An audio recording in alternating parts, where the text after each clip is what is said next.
போற்றி துதிப்போம் என் தேவனை புதிய இதயமுடனே. நேற்றும் இன்றும் என்று மாறா இயேசுவை நாம் இன்று பாடி துதிப்போம். நேற்றும் இன்றும் என்று மாறா இயேசுவை நாம் இன்று பாடி துதிப்போம். இயேசு என்னும் நாமமே நாமமே என் ஆத்துமாவின் கீதமே கீதமே. என் நேசரேசுவை நான் என்றும் ஏற்றி மகிழ்ந்திடுவேன். என் நேசரே ஏற்றி தாய் தன் பாலகனையை மறுப்பிலும் நான் வரவேன் என்று சொல்லலாம். பாலகனையை மறுப்பிலும் நான் வரவேன் என்று சொல்லலாம்.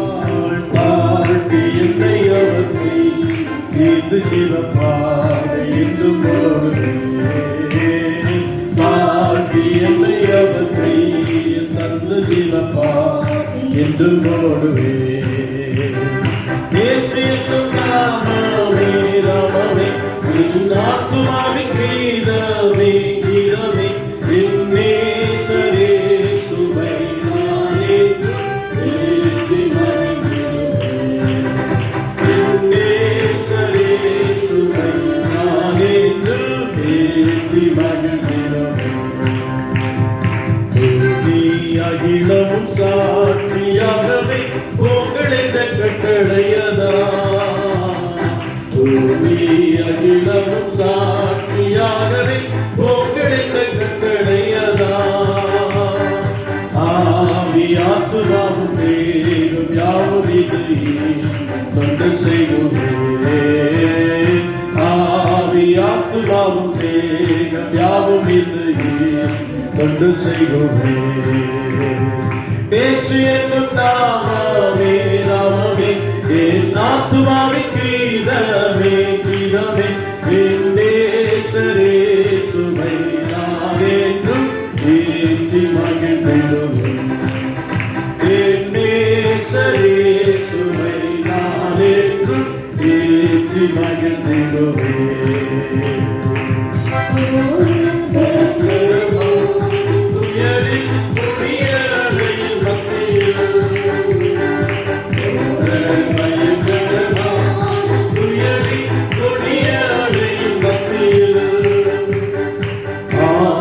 செய்யதோடியோடு பாதுகாத்த என்று பாடுவேன். செய்யதோடியோ பாதுகாத்த என்று பாடுவேன். இயேசு என்னும் நாமமே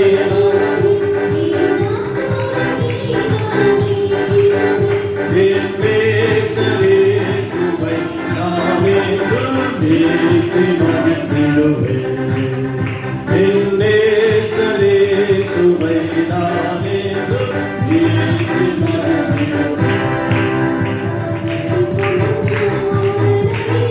சொந்தமிட்டு மாறாதே நதி போன்ற சோதனையிலும் சொந்தமிட்டு மாறாதே. ஆட்டின் செய்யதொலியோடு பாதுகாத்த என்று பாடுவேன்.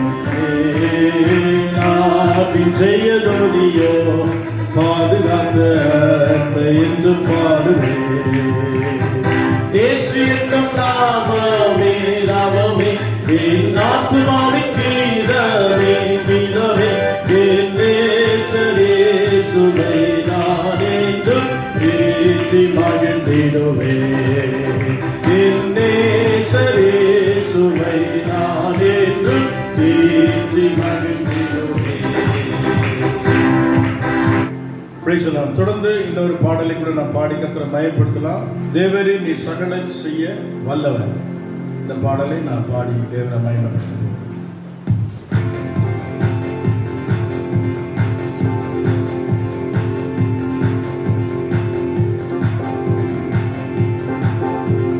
தேவனே நீ சகலமும் செய்ய வல்லவர்.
அவர் தடைகளை உடைத்து அவரை தடுப்பவர் ஒருவரும் இல்லை.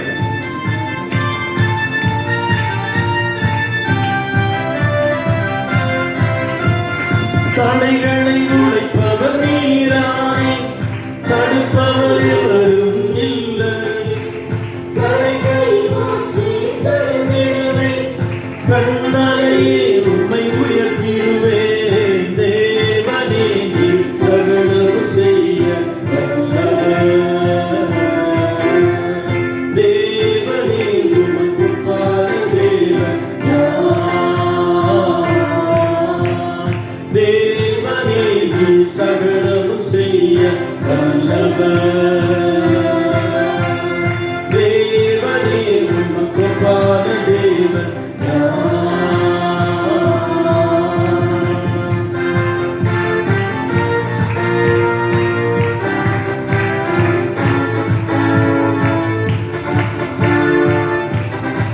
அவர் தரிசனம் தந்தவர், தவறாமல் நிறைவேற்றி முடித்துவார். தரிசனம் தந்தவர் நீரானோ, தவறாமல் நிறைவேற்றி முடிப்பீரே. சேர்த்திடுவே, சர்வ வல்லவர் நீரானே. தரிசனம் தந்தவர் நீரானோ, தவறாமல் நிறைவேற்றி முடிப்பீரே. சவால்கள் என்றும் சேர்த்திடுவேன், சர்வ வல்லவர் நீரானே. தேவனே நீ சகலம் செய்ய வல்லவர். தேவனே உமக்கு தேவன் யார்? தேவனே நீ சகலம் செய்ய வல்லவர். தேவனே உமக்கு தேவன்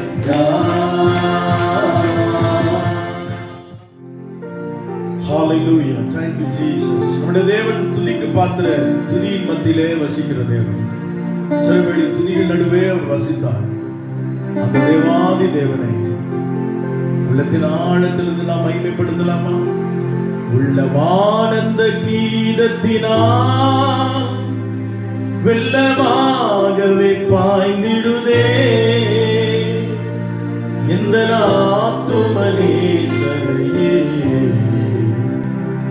வாழ்த்தியே பாடிடுவே.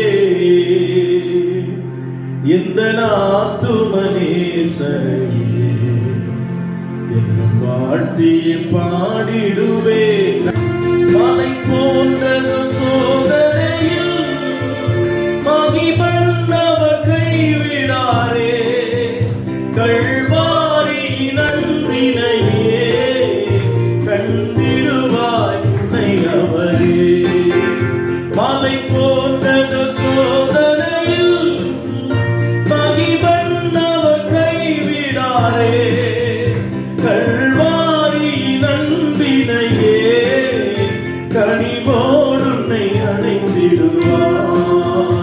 உள்ளமானந்த கீதத்தினால் வெள்ளமாகவே பாய்ந்திடுவே. எந்த ஆத்துமனேசரை வாழ்த்தியே பாடிடுவே. எந்த ஆத்துமனேசரையே வாழ்த்தியே பாடிடுவே. Hallelujah, hallelujah, hallelujah, hallelujah, hallelujah, hallelujah, amen, hallelujah, hallelujah,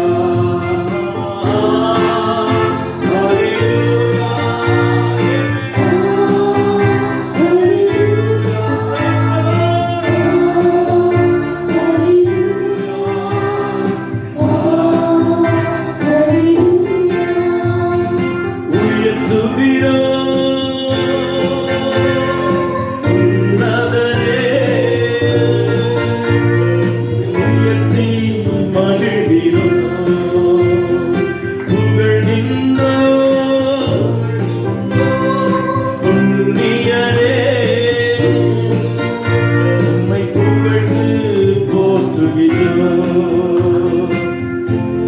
உம்மையே தொழுகின்றோம், போற்றி துதித்து வாழ்த்துகின்றோம்.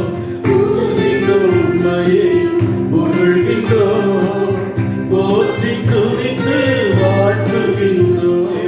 Glory. Thank you, Jesus. அவரே நாம் உயர்த்தி மகிமைப்படுத்தலாமா?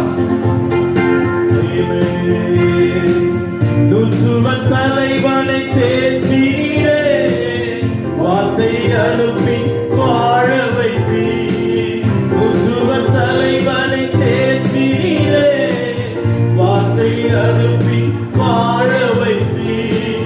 விசுவாசம் பெரிதென்று பாராட்டினீர், விண்ணக விருந்தில் உணவளித்தீர். விசுவாசம் பெரிதென்று பாராட்டினீர், விண்ணக விருந்தில் இடமளித்தீர். உயர்த்துகிறோம் உன்னதரே, உன்னதரே, உம்மை உயர்த்தி மகிழ்கிறோம். Amen. Glory to God. புகழ்கின்றோம் புண்ணியரே, உம்மை புகழ்ந்து போற்றுகிறோம், உம்மை உயர்த்தி மகிழ்கின்றோம். அகிலத்தையும் ஆகாயத்தையும் உந்தன் அக்கிரமத்தாலே ஆண்டவன் நீ சிருஷ்டித்தீரே, உந்தன் வல்ல கரத்தினாலே. கரங்களை ஆகாதது ஒன்றுமில்லை, உம்மாலாதது ஒன்றுமில்லை, ஆகாதது ஒன்றுமில்லை, உம்மாலாதது ஒன்றுமில்லை. சர்வ வல்லவரே,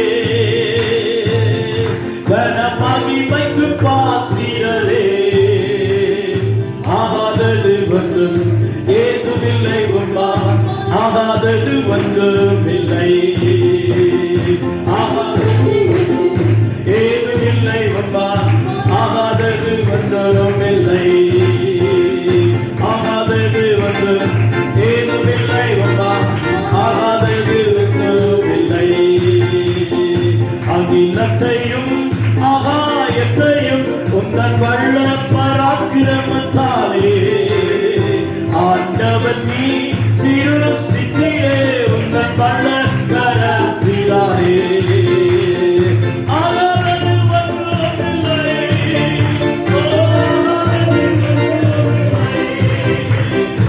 ஆகாதது ஒன்றுமில்லை, மகிமைக்கு பாத்திரரே, ஆகாதது ஒன்றும் ஏதுமில்லை, உம்மால் ஆகாதது ஒன்றுமில்லை. Nothing is too, absolutely nothing, nothing is too difficult for me. Nothing is too, nothing is too difficult for me. உச்சப்பட வேண்டுமே நகத்தினாவே, உயர்த்திக்க வேண்டுமே தேவா, உம்மாரியாக இருந்து பொழிந்திட்ட ஆவியே, பின்மாரியாக இருந்து பொழிந்திடுமே. உச்சப்பட வேண்டுமே நகத்தினாவே, உயர்த்திக்க வேண்டுமே தேவா, உம்மாரியாக இருந்து பொழிந்திட்ட ஆவியே, பின்மாரியாக இருந்து பொழிந்திடுமே. ஒரு மனதோடே கூடி வந்தோம், தேவபுத்திரரே புத்திரை பொருளேமே. ஒரு மனதோடே கூடி வந்தோம், ஆண்டவர் தம்முடைய பிரசன்னத்தினால், ஆமென், தம்முடைய ஆவியினால் என்னை அபிஷேகமே, எத்தனையை நினைக்கும் ஆவியால் நிரப்புவே, பாத்திரம் வழிந்தொடும் இச்சல் வாழும் கூடியே, நேசரன்பில் மகிழ அக்கினி அபிஷேகம் எந்த நாமத்திலும் உச்சப்பட வேண்டுமே நகத்தினாவே, உயிர்ப்பிக்க வேண்டுமே தேவா. உம்மாரியாக இருந்து பொழிந்திட்ட ஆவியே, பின்மாரியாக இருந்து பொழிந்திட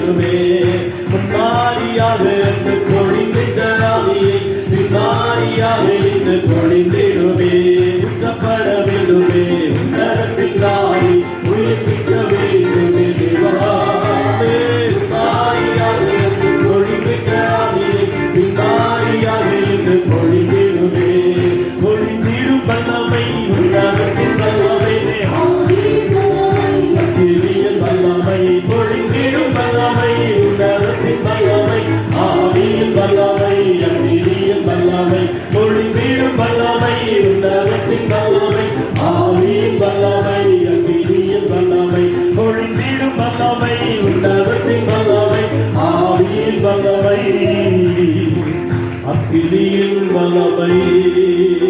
ஹல்லேலூயா ஹல்லேலூயா. வல்லமை தாரும் தேவா, வல்லமை தேவை தேவா, இன்றே தேவை தேவா, அதை இப்போ தாரும் தேவா, இன்றே தேவை தேவா, அதை இப்போ தாரும் தேவா. மீட்கப்படும் நாளுக்கென்று முத்திரையாய் கொடுக்கப்பட்ட பரிசுத்த ஆவியானவரை ஒவ்வொரு நாளும் வாழ்க்கையில அவருடைய உதவினாலே அவருடைய நிறைவினாலே தேவன் நம்மை பூரணப்படுத்திக் கொண்டிருக்கிறார். கர்த்தருடைய ஆவி எங்கு உண்டு அங்கு விடுதலை உண்டு. அவரை தொழுது கொள்கிற ஆவியோடு உண்மையோடு தொழுது கொள்ளும்படி இந்த ஆராதனைக்குள்ள கர்த்தர் நம்மை கொண்டு வந்திருக்கிறார். ஹல்லேலூயா ஹல்லேலூயா. Thank you Jesus. ஹல்லேலூயா ஹல்லேலூயா. புது கிருபைகள் அவர் தினம் தினம் தந்து நம்மை நடத்துகிற தேவன். ஹல்லேலூயா. Thank you Jesus. Thank you Lord. இந்த காலை பொழுதிலே புதிய கிருபையினால் நம்மை நிரப்ப முடியாது. இந்த ஆராதனை அவர் அசைவாடி கொண்டு நம்மை புது கிருபைகள் தினம் தினம் தந்து என்னை நடத்தி செல்பவரே, அனுதினமும் கரம் நீட்டி என்னை ஆசீர்வதிப்பவரே, என் இயேசுவே உம்மை சொந்தமாக கொண்டதின் பாக்கியமே, இதை விடவும் பெரிதான மேன்மை வேறொன்றுமில்லையே. இயேசுவே உம்மை சொந்தமாக கொண்டதின் பாக்கியமே, இதை விடவும் பெரிதான மேன்மை வேறொன்றுமில்லையே. சொல்லுமா, என் இயேசுவே உம்மை சொந்தமாக கொண்டதின் பாக்கியமே, இதை விடவும் பெரிதான மேன்மை வேறொன்றுமில்லை. நேர்வழியாய் என்னை நடத்தியே, நீதியின் பாதையில் நடத்தியே. சொல்லுங்க, நேர்வழியாய் என்னை நடத்தியே, நீதியின் பாதையில் நடத்தியே. ஆரியம் வாய்க்க செய்வீர், என்னை கண்மணி போல் காப்பீர். ஆரியம் வாய்க்க செய்வீர், என்னை கண்மணி போல் காப்பீர். எல்லாரும் சொல்லுங்க, இயேசுவே உம்மை சொந்தமாக கொண்ட பாக்கியமே, இதை விடவும் பெரிதான மேன்மை வேறொன்றுமில்லை. என் இயேசுவே சொந்தமாக கொண்ட இதை விடவும் பெரிதான மேன்மை வேறொன்றுமில்லை. என் இயேசுவே உம்மை சொந்தமாக கொண்ட என் பாக்கியமே, இதை விடவும் பெரிதான மேன்மை வேறொன்றுமில்லை. பாதையில் சறுக்கின முந்தைகள் பதறாத கரம் நீட்டி தாங்கியே, பாதையில் சறுக்கிய முந்தைகள்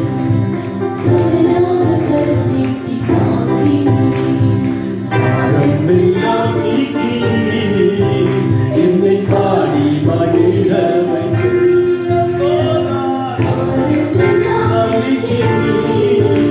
என்னை பாடி மகிழ வைத்து. இயேசுவே உம்மை சொந்தமாக கொண்ட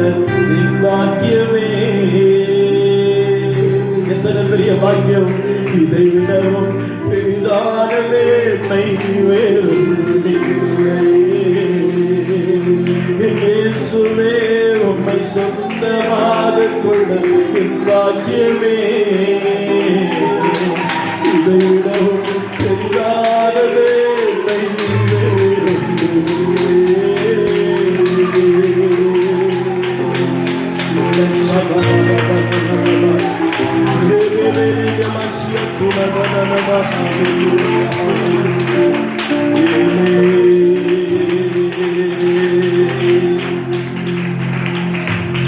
ஆண்டவர் ஒரு நாள் புது கிருபைகளை நமக்கு தருகிறார். புதிய புதிய காரியங்களுக்கு நேராக நம்மை அவர் வழி நடத்தி செல்லுகிறார். உலகம் பல சூழ்நிலை எதிர்கொண்டு போய் கொண்டிருக்கையில் தேவனோ நம்மில் கரிசனை உள்ளவராயிருக்கிறார். ஆண்டவர் அவர் அவருடைய பணியை அவர் நேர்த்தியாய் செய்கிறார். அநேக நேரங்களில் நாம் அவரை விட்டு சோர போகிறோம், தூரம் போகிறோம், ஏன் மறந்து போகிறோம். ஆனால் அவரோ நம்ம கண்ணோக்கமாயிருந்து இரவும் பகலும் அவர் நம்ம கண்ணோக்கமாயிரு. கால்கள் சறுக்கும் போதெல்லாம் அவர் நம்மை தாங்கி பிடிக்கிறார். நாம் சோர்ந்து போகிற நேரமெல்லாம் அவர் நம்மை தேற்றுகிறார். ஒரு நாளும் அவர் நம்மை தனித்து விடவில்லை. அவர் நம்மோடு கடந்து வந்திருக்கிறார். ஹல்லேலூயா, ஆமென். Thank you Jesus. வானத்திலே தூதரெல்லாம் பரிசுத்தரே உம்மை பணிகின்றார்களே. பூமியிலே மண்ணாலே நான் உம் நாமம் வாழ்க என்று தொழுகின்றேன் ஐயா. பூமியிலே மண்ணாலே நான் உம் நாமம் வாழ்க என்று தொழுகிறேன் ஐயா. ஓ தேவ பிரசன்னம் பிரசன்னம் ஆனந்தம் ஆனந்தம். ஓ தேவ பிரசன்னம் பிரசன்னம் ஆனந்தம் ஆனந்தம். ஆகாயம் கொண்டு செல்லுவே, ஆகாயம் கொண்டு செல்லுவே. வானத்திலே அவருடைய தூதரெல்லாம் அவரை போற்றி பாடுகிறார்கள். அதனுடைய அடையாளமாக அந்த பூமியிலே நாம் அவரை துதித்து பாடுகிறோம். என் அருமையான தேவ சொன்னமே, அந்த தேவன் எங்கே துதி இருக்கிறதோ அங்கே வாழ்கிற அந்த தேவனை இந்த காலவேளையில் இங்கே துதிக்கும் பொழுது அவர் நம் நடுவே இறங்கி வருகிறார். ஹல்லேலூயா, ஹல்லேலூயா, ஹல்லேலூயா. சொல்லுமா, வானத்திலே தூதரெல்லாம் பரிசுத்தரே உம்மை பணிகின்றார்களே. ஓ வானத்திலே தூதரெல்லாம் பரிசுத்தரே உம்மை பணிகின்றார்களே. பூமியிலே மண்ணாலே நான் உம் நாமம் வாழ்க என்று பணிகிறேன் ஐயா. பூமியிலே மண்ணாலே நான் உம் நாமம் வாழ்க என்று தொழுகின்றேன் ஐயா. Thank you Jesus, thank you Jesus, thank you Lord. Hallelujah, hallelujah, hallelujah. Amen. இருதயங்களை ஊற்றி கடைசியா ஒரு பல்லவி நம்ம ஆண்டவர் சமூகத்தில் நம்ம சொல்லுவோமா? Hallelujah. ஐயாவும் சமூகமே ஆனந்த பரவசம், அளவில்லா பேரின்பம், அளவில்லா பேரின்பம், ஆரோக்கியம் அதிசயம், இரவெல்லாம் பகலெல்லாம் இதயம் உமக்காக துடிக்குதையா. நினைவெல்லாம் நினைவெல்லாம் பேச்செல்லாம் நேசரே உம்மை பற்றி தானே ஐயா. உன்னத தேவனே என் இயேசுராஜனே, உம்மோடு இணைந்திட நம்ம ஆராதனை பண்ணுங்க. கண்ண மூடி உள்ளம் ஏங்குதையா, உம்மோடு இணைந்திட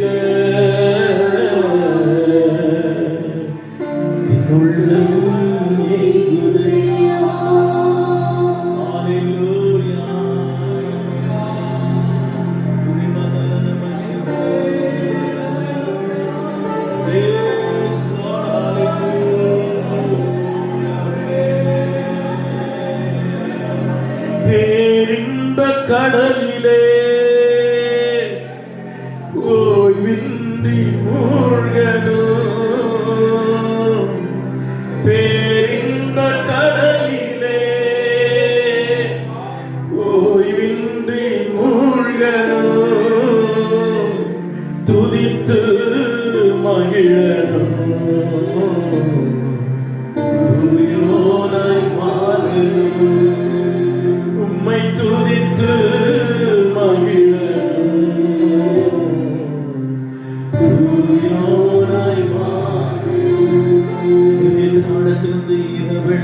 பகலெல்லாம் இதயம் உமக்காக துடிக்குதையா இரவெல்லாம் பகலெல்லாம் இதயம் உமக்காக துடிக்குதையா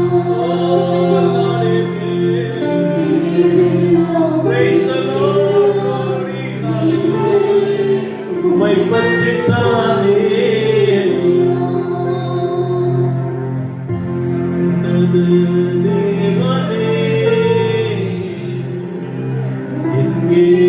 சுராஜனே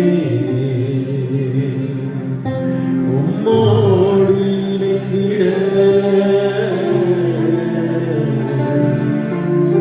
உள்ளம் ஏங்குதையா உம்மோடு இணைந்திட என் உள்ளம் ஏங்குதையா.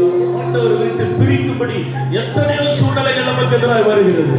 போராட்டங்கள், பாடுகள், பலவீனங்கள், நெருக்கங்கள், நிந்தை, அவமானங்கள். ஆனால் எல்லாவற்றையும் கடந்து தேவ சமூகத்தில் வந்தவரை மகிமைப்படுத்திக் கொண்டிருக்கிறோம். இந்த கடலில் அவர் நம்மை அழைத்து செல்கிறவராயிருக்கிறார். Glory, glory, glory, glory, glory. Thank you, Jesus. சொந்தம் என்று சொல்லிக்கொள்ள உம்மை விட யாரும் இல்லை. சொத்து என்று அள்ளிக்கொள்ள உம்மை விட ஏதும் இல்லை. எத்தனை பேர் உள்ளத்தின் ஆழ்ந்தது? எத்தனை பேர் சொல்றாமே சொந்தம் என்று சொல்லிக்கொள்ள உம்மை விட யாரும் இல்லை. சொத்து என்று அள்ளிக்கொள்ள உம்மை விட ஏதும் இல்லை. இயேசுவே இயேசுவே இயேசுவே இயேசுவே இயேசுவே இயேசுவே. உங்களை விட வேற ஒன்று இல்லப்பா. நீங்க தான் இந்த சொத்து ஆண்டவரே, நீங்க தான் எங்க சொந்த ராஜா. இந்த நினைவுகளோடு வாழ எங்களை ஒப்புக் கொடுக்கிறான். உலகத்துல பல சொந்தங்கள் எங்களுக்கு இருக்கலாம், ஆனால் உண்மை விட சிறந்தது இல்லையப்பா. ஆண்டவரே பல சொத்துக்கள் இருக்கலாம், ஆனால் உண்மை விட பொக்கிஷம் இல்லை ராஜா. உங்க சமூகத்தே வாழ்ந்து இந்த காலங்களில் வந்திருக்கிற ஆண்டவரே, glory to Jesus, hallelujah, glory, glory. உம் தழும்புகளால் நான் சுகமானே, உம் வார்த்தையினால் நான் பெறனானே. உம் தழும்புகளால் நான் சுகமானே, உம் வார்த்தையினால் நான் பெறனானே, நான் பெறனானே. சொந்தம் என்று சொல்லிக்கொள்ள உம்மை விட யாரும் இல்லை.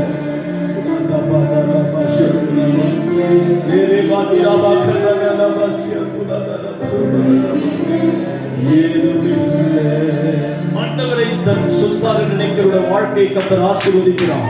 ஆண்டவரை சொந்தமாய் கொள்கிறவர்களுக்கு அநேக உறவுகளை கர்த்தர் கொடுக்கிறார். தேவனை மறந்து விட்டவர்களுக்கு யாரும் துணை இருக்க மாட்டார்கள். தேவனை சொத்தாக கொள்ளாதிருக்கிற உலகத்தில் எந்த நன்மையும் கிடைக்காது. அவரை முதலாவது வைக்கும் பொழுது, அவரை முதன்மையான இடத்தில் வைக்கும் போது மகிமையான ஆசீர்வாதங்கள்.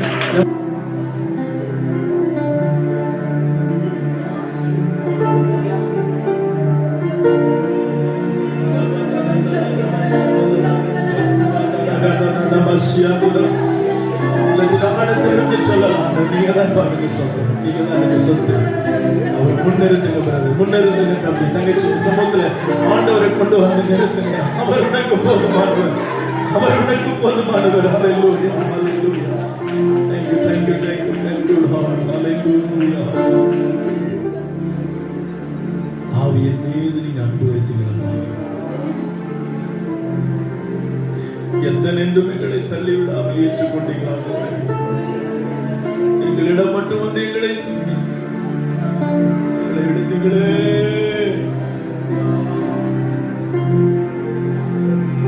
தேவனே என் ஜீவனே, தேவனே என் ஜீவனே, இயேசுவே வழி சத்தியமே. தேவனே என் ஜீவனே, இயேசுவே வழி சத்தியமே.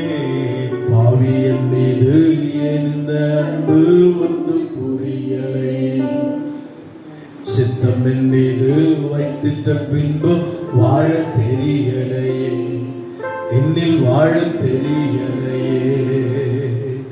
மண்ணான மனிதன்தான் என்னால் எதுவாகுமோ, மண்ணான மனிதன்தான் என்னால் எதுவாகுமோ.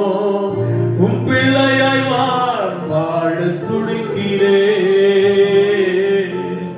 உன் பிள்ளையாய் வாழ துடிக்கிறேன். பாவியன் மீது எழுந்த அன்பு வந்து புரியலை, வாழ தெரியலை, இன்னும் வாழ தெரியலை. சொல்லுமா, தேவனே ஜீவனே,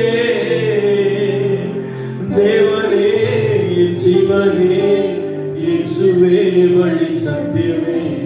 தேவனே ஜீவனே, இயேசுவே வழி சத்தியமே. பாவியன் மீது எழுந்த அன்பு ஒன்று புரியலையே, சித்தம் என் மீது வைத்திட்ட பின்பு வாழ தெரியும். ஆண்டவர் நம்மில் அவருடைய அனாதி நோக்கத்தை வைத்திருக்கிறார். அவருடைய பரிபூர்ண சித்தம் நம்மளை நிறைவேறும்படி அவருடைய சித்தத்திற்குள்ளாய் நம்மை நடத்த அவர் விரும்புகிறார். ஆனால் அவருடைய சித்தத்தை புரிந்து கொள்ளாமல் அநேக நேரங்களில் ஆண்டவர் விட்டு தூரமாய் போயிருக்கிறோம்.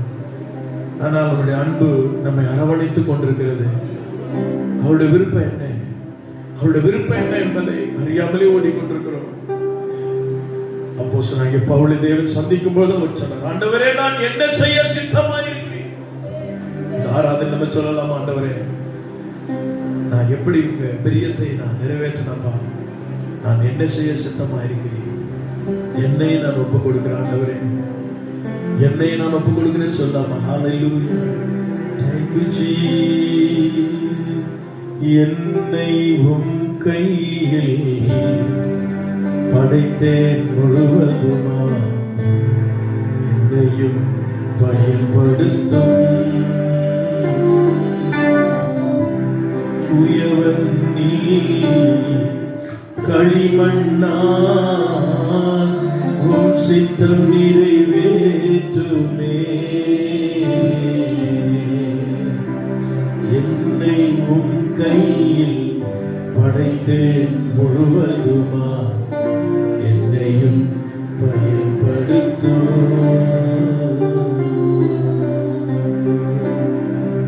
சித்தத்துக்கு நம்ம விட்டு கொடுத்துள்ளார். என்னையும் பயன்படுத்துங்க ஆண்டவரே.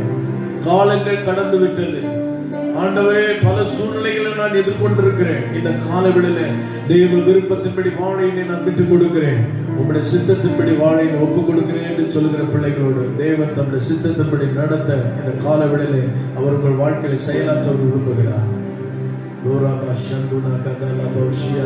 நான் அந்த குயவன் செய்தது போல் நான் செய்யக்கூடாதா? வேதம் சொல்லுகிறது, அவர் மனதில் பட்டபடி, அவர் விரும்பினபடி, அவர் வேற பாண்டாயமா அதை வணைந்தான். அங்கதான் அவருடைய சித்தம் இருக்கிறது. இந்த சிந்தையோடு கூட நம்ம ஒருவர் ஜெபம் பண்ணுவோம். ஆண்டவரே உங்க விருப்பப்படி என்னை வணைந்து கொள்ளுங்க, என்னை வழி நடத்துங்க. எங்க சிந்தையோடு ஒருவன் ஆச்சு. ஹalleluya. சந்தோஷமா இருக்கிறவங்க ஒரு அலை சொல்லுங்க. ஹalleluya. Praise the Lord. சங்கீதங்களின் புத்தகம் 95ஆம் சங்கீதம் நம்ம எல்லாருக்கும் தெரிந்த ஒரு அருமையான சங்கீத பகுதி, எனக்கு பிடித்த ஒரு சங்கீத பகுதி. இந்த சங்கீதத்துல பல விதமான உபதேசங்கள் எழுதப்பட்டிருக்கிறது. குறிப்பாக இன்றைக்கு நாம் தொடர் செய்தியாக கேட்டு வருகிறது, பிலிப்பியர் 3ஆம் அதிகாரத்திலிருந்து தொடர் செய்தியாக நாம் கேட்டு வருகிற ஒரு விஷயம், எனக்கு லாபமா இருக்கிற எவ்வளோ அவைகளை நஷ்டம் என்று எண்ணுகிறேன், ஆசையாய் தொடர்கிறேன்.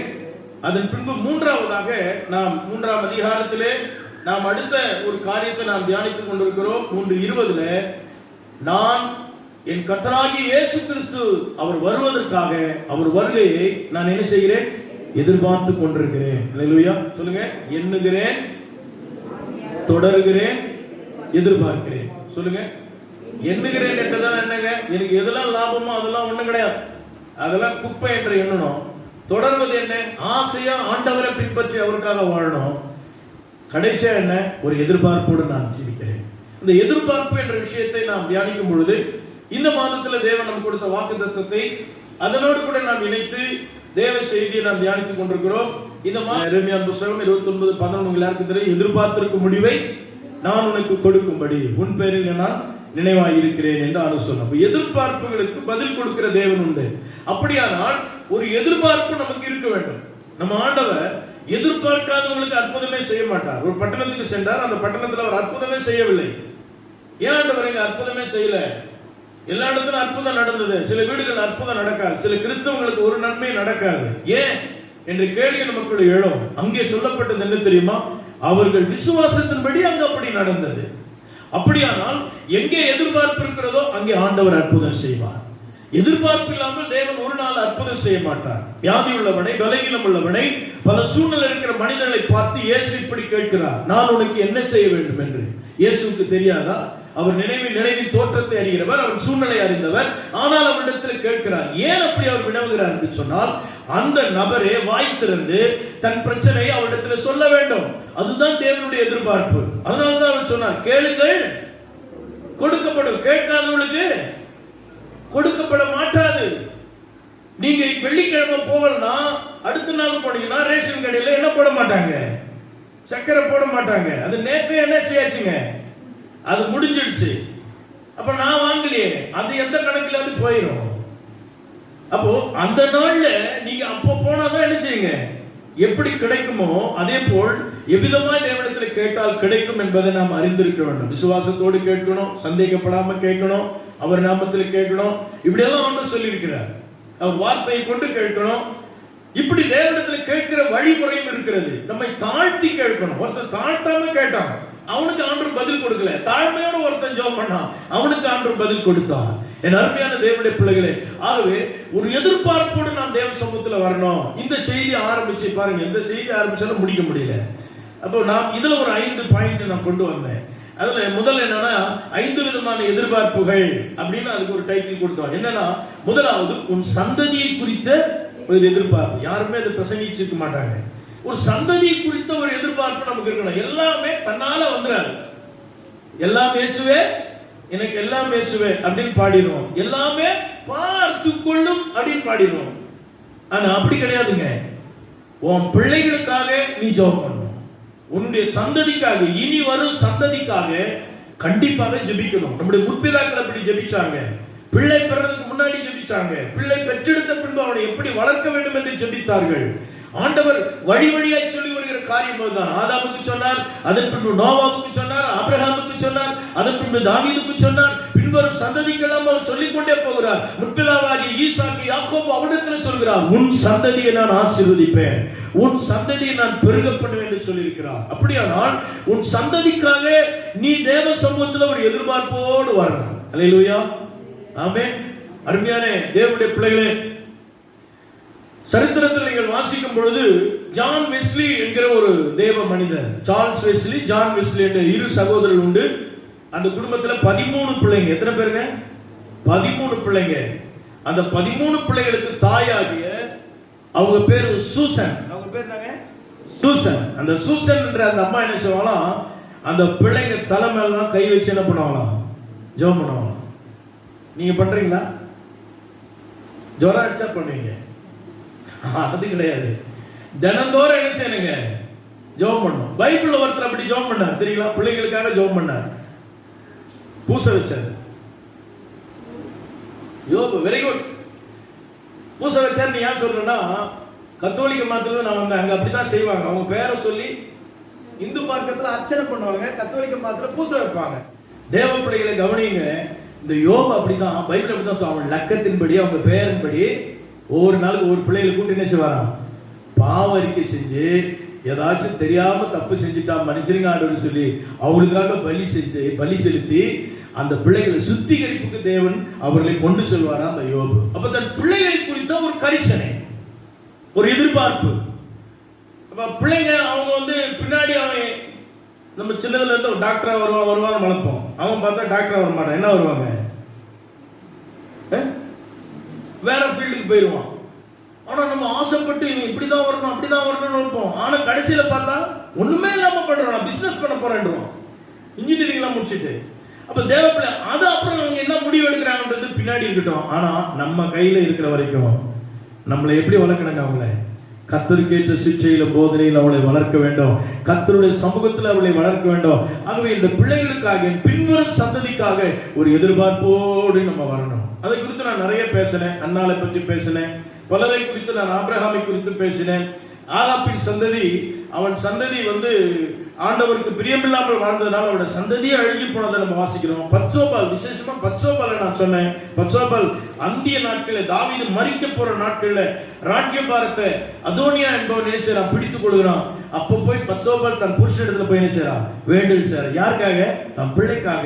ராஜாவே நீங்க சொன்னீங்களே வேண்டுதல் செய்யறா. இப்படி பிள்ளைகளுக்காக வேண்டுதல் செய்யற நிறைய பேர் நம்ம பார்த்தோம். இரண்டாவது, சம்பாத்தியத்தை குறித்து ஒரு எதிர்பார்ப்பு. எதுங்க இது? ஜெபம் பண்ணுமா பாஸ்டர்? கண்டிப்பா ஜெபிக்கணுங்க. நிறைய பேர் சம்பாதிக்கணும்ன்ற ஒரு விஷயம் வந்து அவங்களுக்கு ஒரு எட்டிக்காய் மாதிரி இருக்குதுங்க. 100 மடங்கு பலனை பெற்றான் ஈசாக்கு. எப்படி பெற்றான்? பிரயாசப்பட்டான். Very good. ஈசாக்கு அந்த தேசத்துல விதை விதைத்தான். அப்ப விதைக்கணும் இல்லையா? சாதாரண விஷயம் இல்லையே. கண்ணீரோடு விதைக்கிறவன் கம்பீரமாய் அறுப்பான்.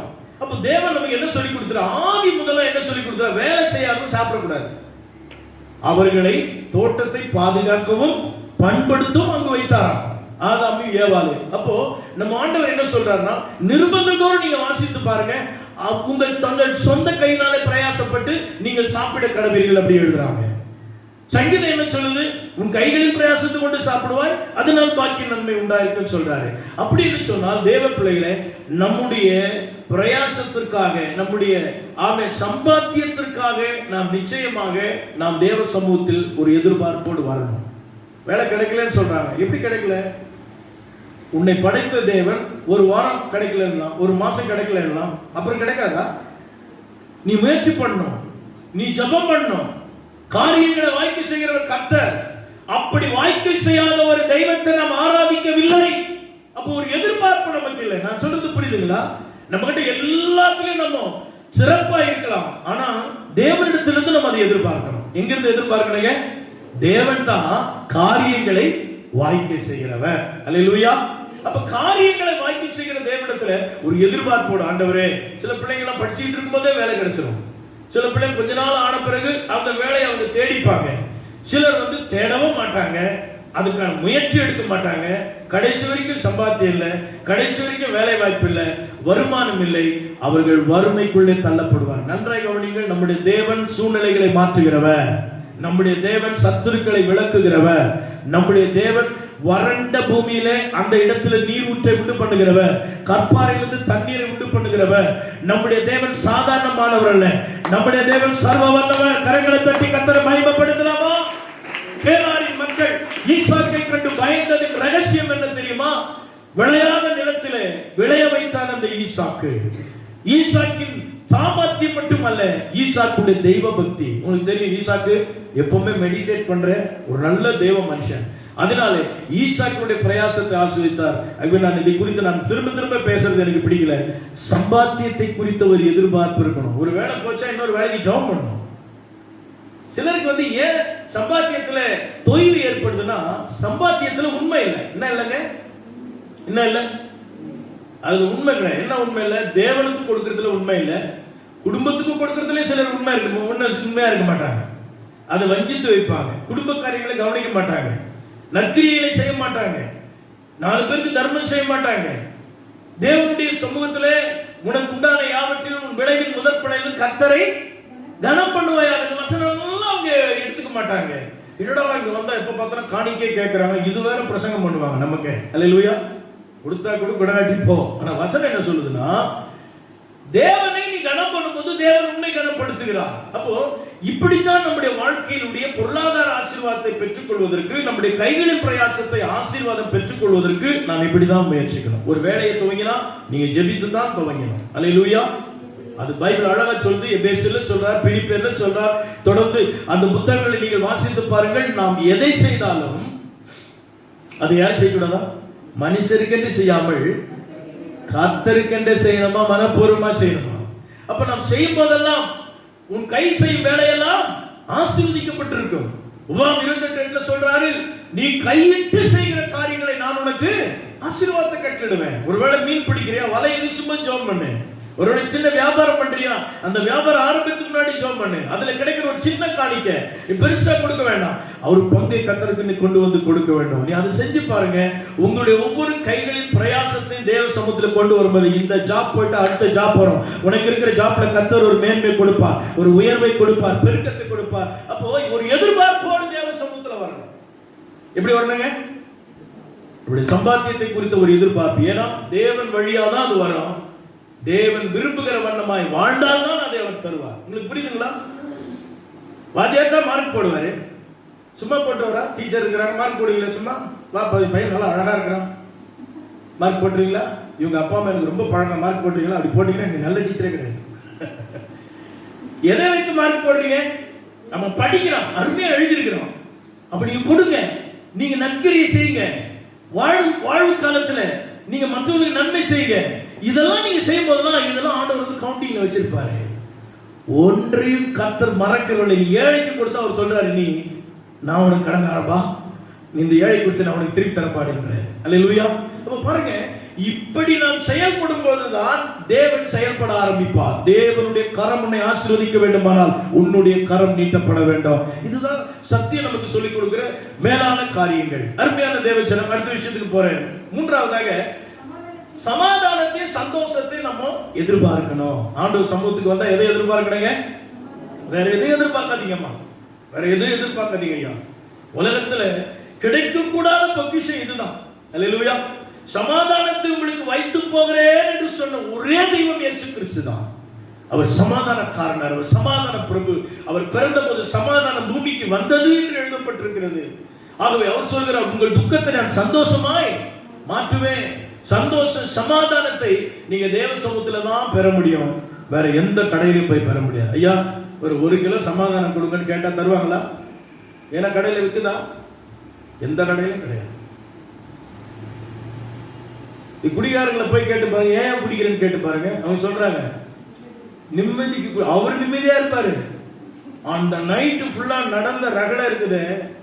பக்கத்து வீட்டுக்காரன் திட்டுவான், ரோட்ல போறவன் திட்டுவான், அந்த வீட்டுல இருக்கிறவங்க பிள்ளைங்க அழும், அந்த மனைவி தத்தளிப்பா, அந்த வீடு ரணகலமா இருக்கும். ஆனா இவர் நிம்மதியா இருக்கிறான். ஆகவே உலகம் இவ்விதமான காரியங்களை தேடுகிறது. ஆனால் தேவ சமூகத்தில் வரும்போது நீங்க ஒன்னே ஒண்ணு, ஆண்டவர் எனக்கு நிறைவான சமாதானத்தை தாருங்க. அல்லேலூயா. எனக்கு பைபிள்ல ஒரு வசனம் ரொம்ப பிடிக்குங்க.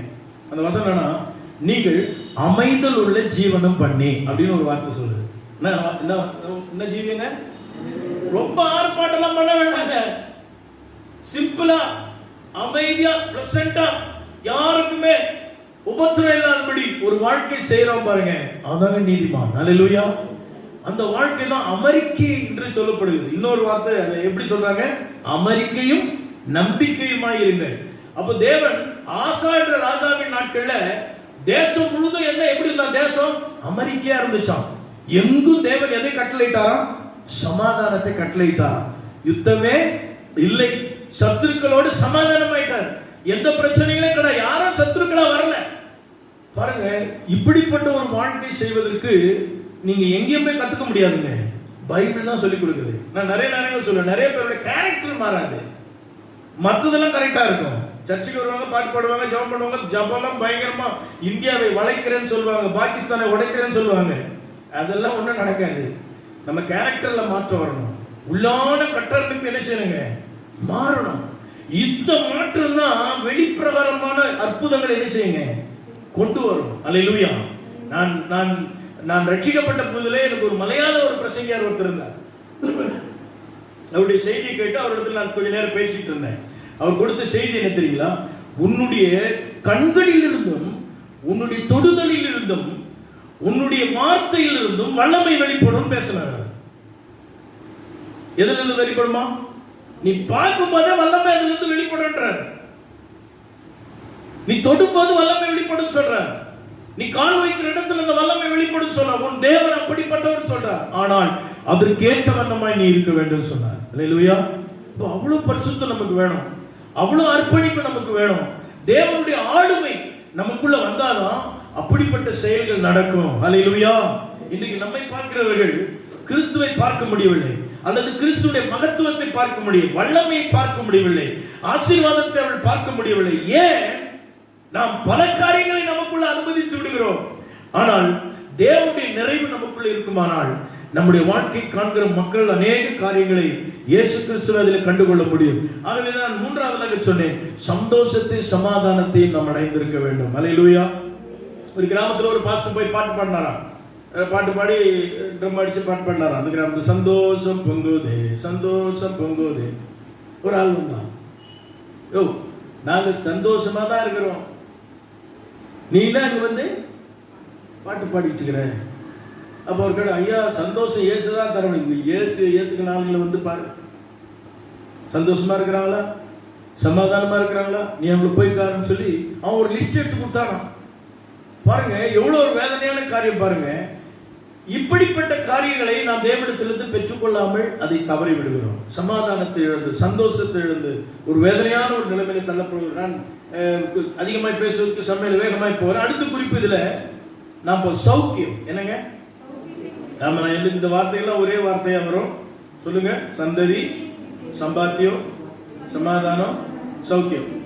இந்த 4 விஷயம் ரொம்ப முக்கியமானதுங்க. இந்த சௌக்கியன்றத வந்து நான் வந்து அந்த தமிழ் வார்த்தையை அதை ஆராய்ந்து பார்த்தால் சௌக்கியம் என்பதுல பாதுகாப்பு, சொல்லுங்க, பாதுகாப்பு இருக்குது. சௌக்கியம் என்றதுல நன்மை, சௌக்கியம் என்பதுல நன்மை என்ற பொருள் இருக்கிறது. சௌக்கியம் என்பதுல சுகம் என்கிற பொருள் இருக்கிறது. சௌக்கியம் என்று சொன்னால் அத கம்ஃபர்ட்டா இருக்கிறாங்க, எவ்விதமான நெருக்கடி இல்லாதபடி ஒரு நிறைவோடு கூட இருக்கிறாங்க, பாதுகாப்பா இருக்கிறாங்க. இத்தனை பொருள் அந்த சௌக்கியம் என்ற வார்த்தையில வருது. நம்ம அதெல்லாம் கேட்போம். யாருன்னா பார்த்தா எப்படி இருக்கீங்க, சௌக்கியமா இருக்கிறீங்களா அப்படின்னு கேட்போம். பாதுகாப்பா இருக்கிறீங்களா, நிறைவா இருக்கிறீங்களா, சந்தோஷமா இருக்கிறீங்களா, நல்லா இருக்கிறீங்களா, இத்தனை வார்த்தைகளும் ஆரோக்கியமா இருக்கிறீங்களான்ற அத்தனை பொருளும் அந்த வார்த்தைக்குள்ள இருக்குது. பாருங்க, சௌக்கியமா இருக்கிறீங்களா. இப்ப நம்ம அது கேட்கறதா இல்லைன்னு நினைக்கிறேன், இல்லையா? அதிகமா யூஸ் பண்ணுவோம். சௌக்கியமா இருக்கிறீங்களான்னு, ஆனா அர்த்தம் தெரியாது. நான் அதை போய் பார்த்தா அதுக்கு இவ்வளவு அர்த்தம் இருக்குதுங்க. ஆகவே சௌக்கியத்தை தேவன் நமக்கு தர வேண்டும். அதை நாம் எதிர்பார்த்து தேவ சமூகத்தில் வர வேண்டும். அவர் தான் நம்மை சுகமாய் வைத்துக் கொள்கிறவர். தாவீது சொல்றார், தேவரே நீர் ஒருவரே என்னை சுகமாய் தங்க பண்ணுகிறீர். அல்லேலூயா. ஆண்டவருடைய சமூகம் தான், அவருடைய சமூகத்துல தான், ஆண்டவரிடத்துல தான் அந்த சுகமான வாழ்க்கை உண்டு, அந்த நலமான வாழ்க்கை உண்டு, அந்த நிறைவான வாழ்க்கை உண்டு, பாதுகாப்பான ஒரு வாழ்க்கை உண்டு. ஆகவே தேவன் சௌக்கியத்தை உங்களுக்கு தர வேண்டும் என்று நீங்கள் தேவ சமூகத்துக்கு நீங்கள் வர வேண்டும். அல்லேலூயா, அல்லேலூயா. ஒருவேளை சொல்லுமா, சத்தத்தை உயர்த்தி ஹalleluya. ஆகவே சௌக்கியத்தையும் நான் சௌக்கியத்தை நான் அவர்களுக்கு வர பண்ணி ஆண்டவர் சொல்றார். 4 விஷயம் என்னன்னா, சந்ததி, சம்பாத்தியம், சந்தோஷம், சௌக்கியம், அடுத்தது அவருடைய சன்னதி அல்லது சமூகம் என்பதை நீங்கள் அதில் எழுதி வைத்துக் கொள்ளுங்கள். ஆண்டவருடைய சமூகத்தை எதிர்பார்த்து நாம் வர வேண்டும். ஆண்டவர் சொன்ன, மோசே கேட்டார், ஆண்டவரே நீங்க கானானுக்கு எங்களை கூட்டு போறீங்க, எகிப்துல நாங்க இருந்து கானானுக்கு போகிறோம், ஆனா நீங்க எங்க கூட வரலனா என்ன அங்க கொண்டு போகாதீங்க அப்படின்னு சொன்னார். அல்லேலூயா. நீங்க எங்க கூட வரணும் ஆண்டவரே. அப்ப ஆண்டவர் சொன்னார், சரி நான் வரேன் அப்படின்னு சொல்லி வந்தாரா? ஆண்டவர் எப்படி இருப்பார் தெரியுமா? ஆண்டவர் இந்த கட்டடம் தாங்குமா? ஆண்டவர் வந்தா நம்ம நிக்க முடியுமா? அவர் பயங்கரமானவர், சர்வ வல்லவர், வானம் எனது சிங்காசனம், பூமி எனது பாதபடி என்று சொன்ன தேவன். அந்த சர்வ வல்லமுள்ள தேவன் சொல்றாரு, என் சமூகம் வர நீ போக மாட்ட. அல்லேலூயா. என் சமூகம் உன்னோடு கூட வரும்னு சொல்லிட்டார். ஆகவே தேவனுடைய அந்த பிரசன்னத்தை அவன் ஏற்றுக்கொண்டு அவன் கடந்து சென்றான். அந்த சமூகம் தான் அவளை வழி நடத்தினது. அல்லேலூயா. எல்லாம் கார்லயும் எழுதி வச்சிருப்பாங்க இல்லையா, என் சமூகம் உனக்கு முன் செல்லும். ஆனா அந்த கார் ஓட்டுறால் ஜெபமே பண்ண மாட்டாரு. ஆனா சமூகம் எப்படி முன் செல்லும்? தேவ ஜனமே ஒரு எதிர்பார்ப்பு. அந்த எதிர்பார்ப்பு மோசேயினிடத்தில் இருந்தது. ஆண்டவர் எங்களோடு வர வேண்டும், அவர் சமூகத்தில் தான் வர வேண்டும். அவர் சமூகம் இல்லாமல் நமக்கு வாழ்க்கை கிடையாது. ஆகவே புதிய ஏற்பாட்டு காலத்தில் வாழ்கிறதான நமக்கு இந்த சமூகத்தை குறித்த ஒரு எதிர்பார்ப்பு வேண்டும். இதுதான் என்னுடைய செய்தி. ஆனா செய்தி பேசுறதுக்கு நேரமே கிடையாது. நல்லா கவனிங்க. இந்த சமூகம் என்று சொன்னால் ரெண்டு இடங்களை நாம் பார்க்கிறோம். ஒன்று, இந்த பூமியில தேவ சமூகத்தை நாம் அனுபவிக்க வேண்டும். இந்த பூமியில தேவ சமூகத்தின் அனுபவங்கள் தான் பரலோகம் என்கிற அந்த நிஜமான தேவ சமூகத்துக்கு நம்மை கொண்டு செல்லும். கரங்களை தட்டி கர்த்தருக்கு ஸ்தோத்திரம் பண்ணுங்க. ஹalleluya. இந்த பூமியில நாம் கூடுகிற இடங்கள் எல்லாம் அவருடைய சமூகம் வந்து விடுகிறது. ஒரு குடிசை வீடா இருக்கலாம், ஆனா அந்த இடத்துல தேவ சமூகம் இறங்கி வரும். ஆமென். ஏன் வருது தெரியுமா? ஏன் வருது தெரியுமா? இலங்கையில் இருக்கிற ஒரு பாஸ்டர் இப்படி பாட்டு பாடினார், பரலோகமே உம்மை துதிப்பதா,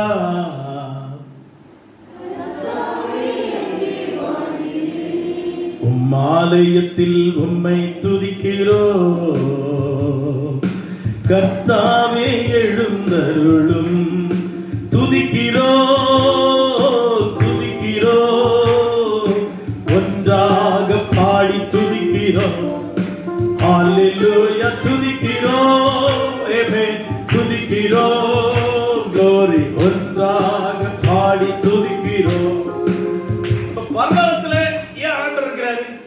பரலோகத்துல இருக்கிறார் ஆண்டவர். ஏன் அவருக்கு அந்த இடம் பிடிக்குதா? ஓயாம துதிக்கிறாங்க. Very good. சொன்னவங்களுக்கு எல்லாம் நன்றி. அவரை துதிக்கிறதுனால அங்க இருக்கிறாரு. உன் வீட்டுல நீ துதிக்கவே இல்லைன்னா எப்படி உன் வீட்டுல இருப்பாரு? என்ன செய்யணுங்க?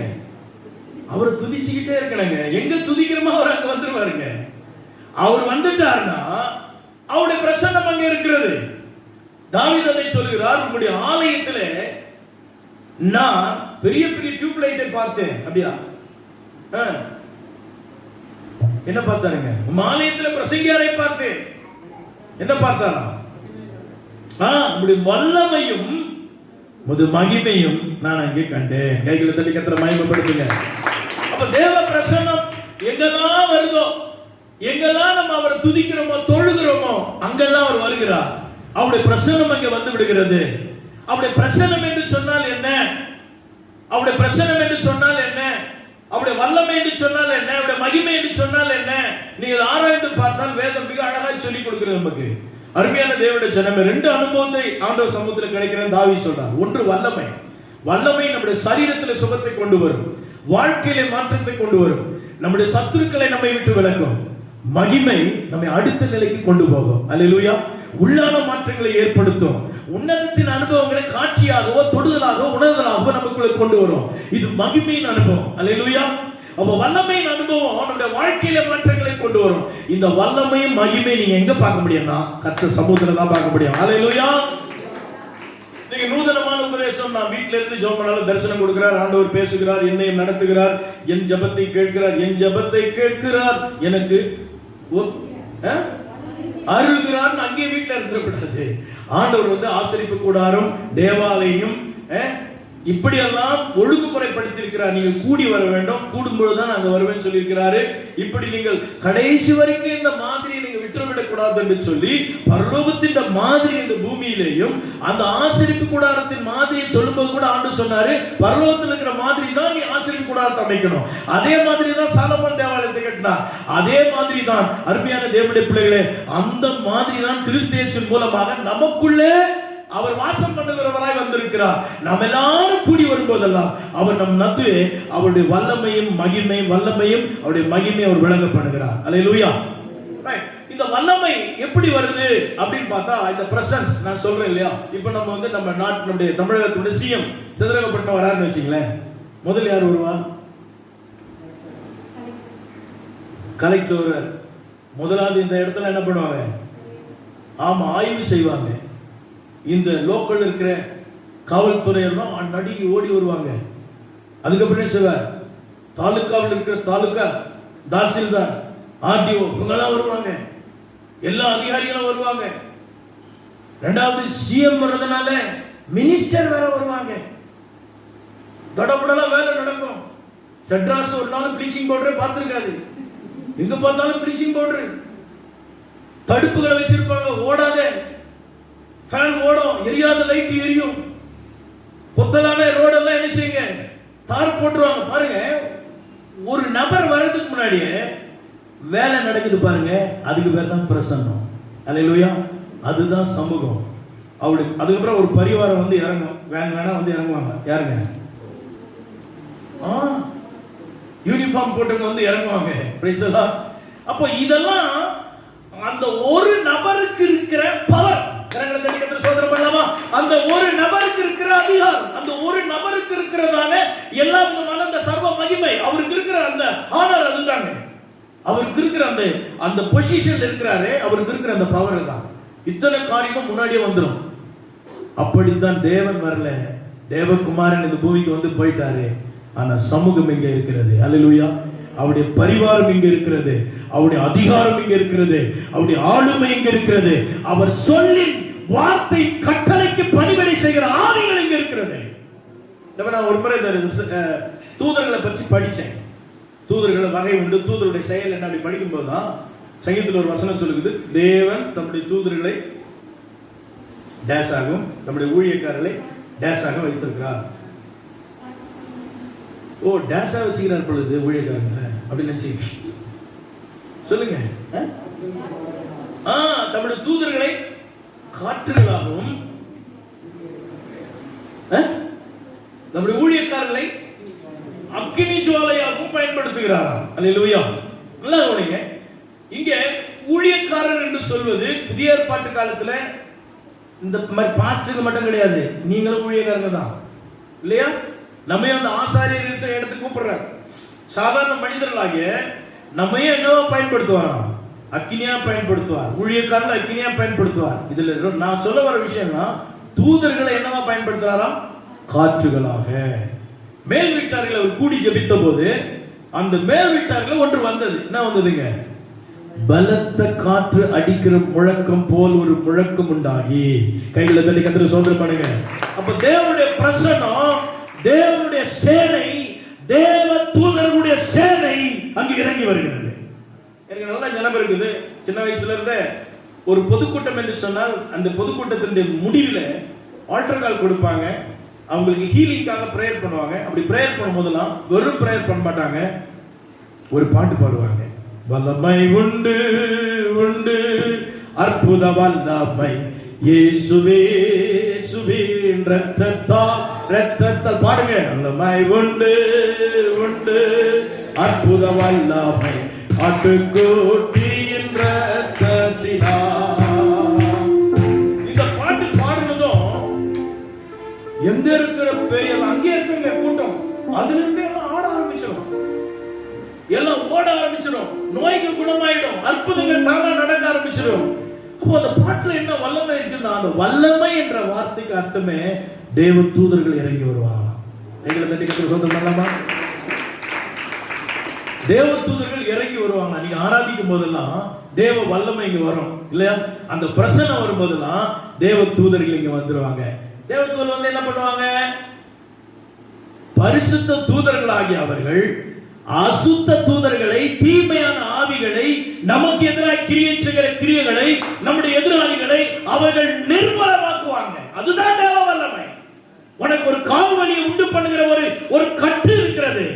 அந்த வல்லமை பாடலை பாடும்போது அங்கே தேவ வல்லமை இறங்கி வர, தேவ தூதன் இறங்கி வந்து அந்த கட்டுகளை கொண்டு வருகிற சத்துருவை அந்த இடத்துல அழிக்கிறான். தேவதூதர்கள் வந்து சண்டை போட்டு ஜெயிச்சது பைபிள் எழுதியிருக்குதா? எழுத்தின்படி எங்க எழுதியிருக்குதுங்க? தானியேல் புத்தகத்துல. வேற ராஜாக்களுக்காக ஒரு ராஜாவுக்காக அன்று தூதன் அனுப்பி யுத்தம் பண்ணாரே ஜோசபாத். அப்புறம் தேவன் எசேக்கியா ராஜாவுக்கு யோசபாத்து கர்த்தர் செய்திருக்கிறார். தேவன் தம்முடைய தூதர்களை அனுப்பினார். 180,000 பேர் என்ன செய்தானா? தேவதூதன் சங்கரித்து போட்டான். தூதர்கள் இறங்கி வந்து யுத்தம் பண்ணுவாங்க. ஆவிக்குரிய உலகத்தில் உனக்கு எதிராக எத்தனையோ ஆவிகள் போராடி கொண்டிருக்கும். அப்ப தேவ பிரசன்னம் வரும்போது, தேவ வல்லமை வரும்பொழுது அந்த இடத்துல தேவ தூதர்கள் இறங்கி வராங்க. ஏசாயா இதைத்தான் தரிசனமாய் பார்க்கிறார். ஏசாயா புத்தகம் 6ஆம் அதிகாரத்தில் வாசிக்கிறோம். அருமையான தேவனுடைய பிள்ளைகளே, உசியா ராஜா மரணம் அடைந்த அந்த நாளிலே உயரம் உன்னதமான சிங்காசனத்தில் அவன் தேவாலயத்துக்கு போனான். தேவாலயத்தில் கண்ட காட்சி இதுதான். சிங்காசனத்தில் வீற்றிருக்கிறவரை பார்க்கிறான். தேவாலயம் வஸ்திரத்தங்களால் நிறைந்திருக்கிறது. ஒரு பெரிய அலங்காரத்தை அவன் பார்க்கிறான். கேருபீன்கள் சேராபீன்கள் பறந்து கொண்டே தேவனை துதிக்கிறதை பார்க்கிறான். அந்த வார்த்தை என்ன? நம்ம சபையில முன்னாடி எழுதி போட்டு வச்சிருந்த அந்த வார்த்தை என்ன வார்த்தைங்க? சேனைகளின் கர்த்தர் பரிசுத்தர் பரிசுத்தர் என்று பாடிக்கொண்டிருக்கிறார்கள். அவர்களுக்கு அவ்வாறு சட்டைகள் இருந்ததாம். 2 சட்டைகளால் தன் கால்களை மூடி, 2 சட்டைகளால் தன் முகத்தை மூடி, 2 சட்டைகளால் பறந்து சேனைகளின் கர்த்தர் பரிசுத்தர் பரிசுத்தர் என்று பாடிக்கொண்டிருக்கிறார்கள். நம்ம தேவன் எப்படிப்பட்டவங்க? பரிசுத்தம் உள்ளவர். நம்முடைய தேவனை கேருபீன்கள் சேராபீன்கள் என்ன செய்யறாங்க?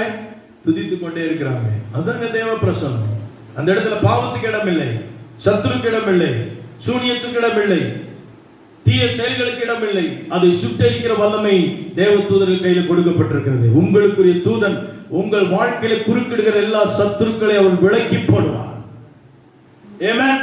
நீங்கள் விசுவாசிக்கணும், நீங்கள் விசுவாசிக்கணும். உங்களுக்காக தேவ தூதர் இறங்கி வந்து, தேவ பிரசன்னம் இறங்கி வந்து, தேவ சமூகம் இறங்கி வந்து, அதிலே வெளிப்படுகிற தேவ வல்லமை, தேவ தூதர்கள் அங்கே வெளிப்பட்டு உங்களுக்கு எதிராக இருக்கிற சத்துருக்களை நிர்மூலமாக்கி போடுகிறார்கள்.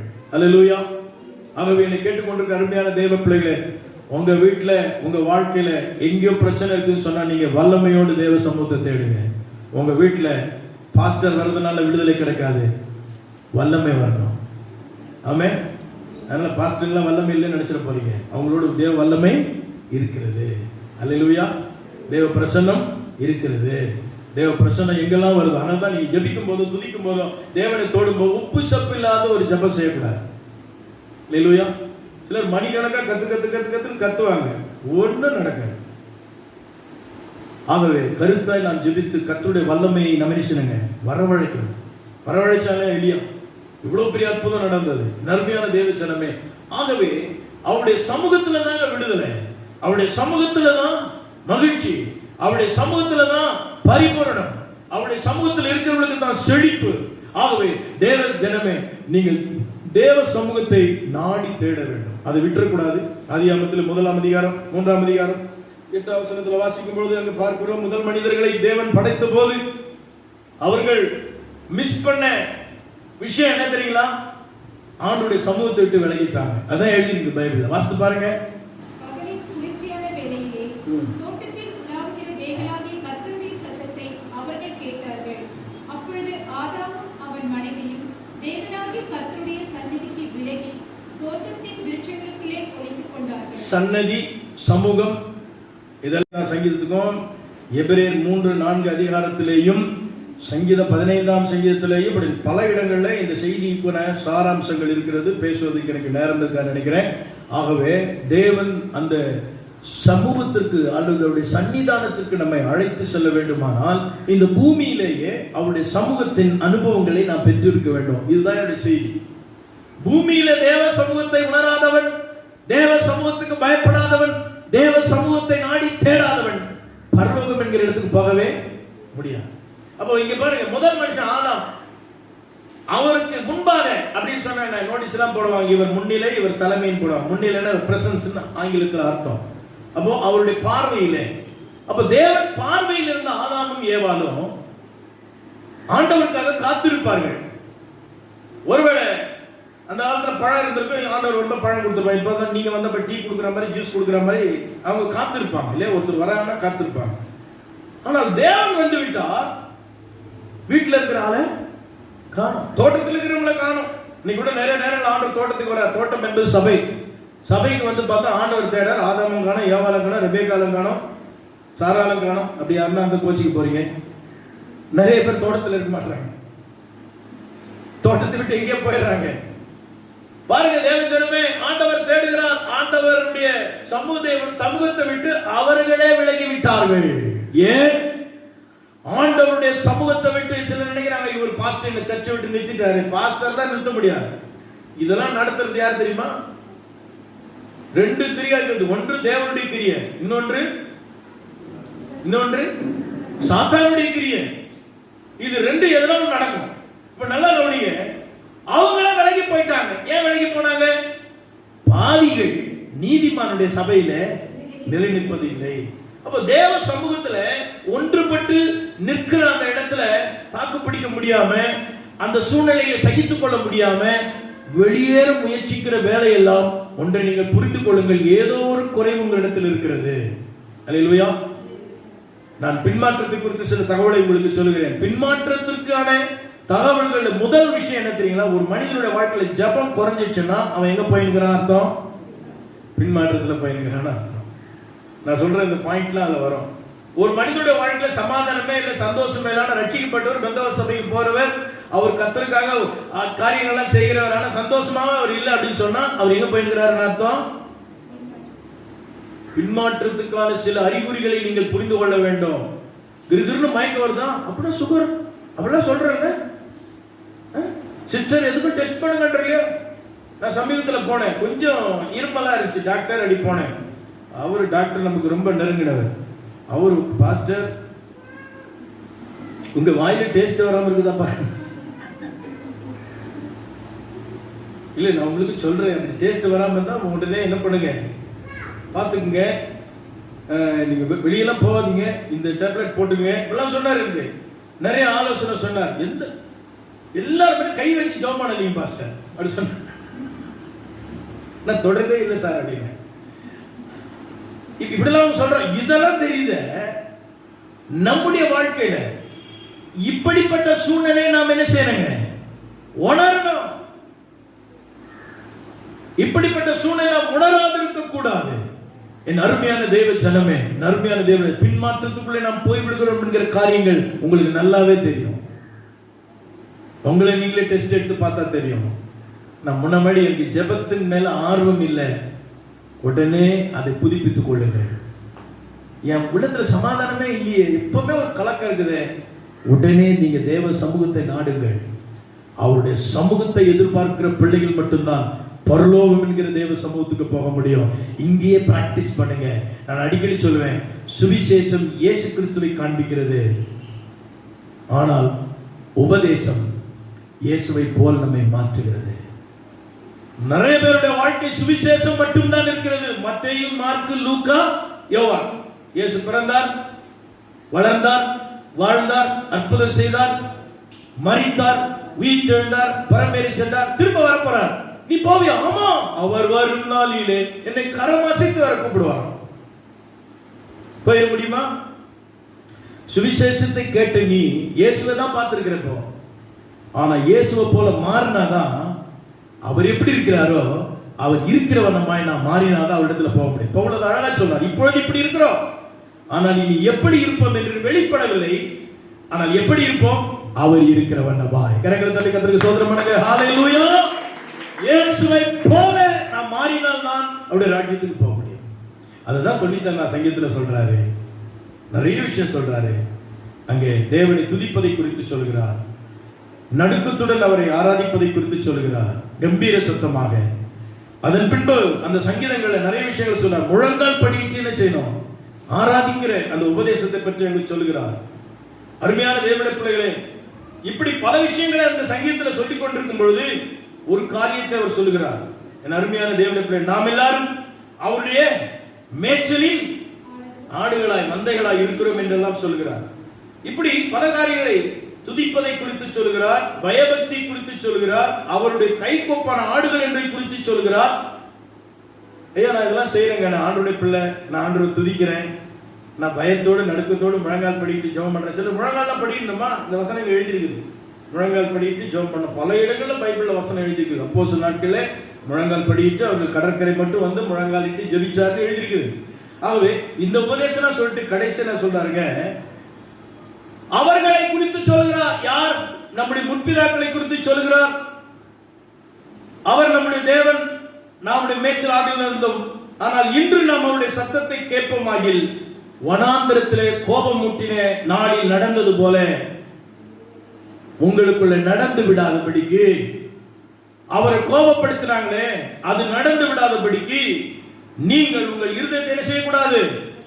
கடினப்படுத்தக்கூடாது. இதுல இருந்து ஒரு செய்தி நான் எடுத்து வந்தா, நீங்க இதை பாத்தீங்கன்னா இது அப்படியே எபிரேயர்ல இருக்கும், இது அப்படியே 15 சங்கீதத்துல இருக்கும்.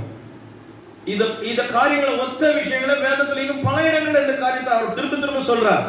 அப்போ அங்கே உங்கள் முற்பிதாக்கள் என்னை சோதித்து பரீட்சை பார்த்து கிரியைகளை கண்டார்கள். 40 வருஷமாய் நான் அந்த சந்ததியை ஆலோசித்து அவர்கள் வழிவி போகிற இருதயம் உடையவர்கள் என்று அறிந்து என் வழியை அவர்கள் அறியாதவர் என்று. சரி, யாருமா?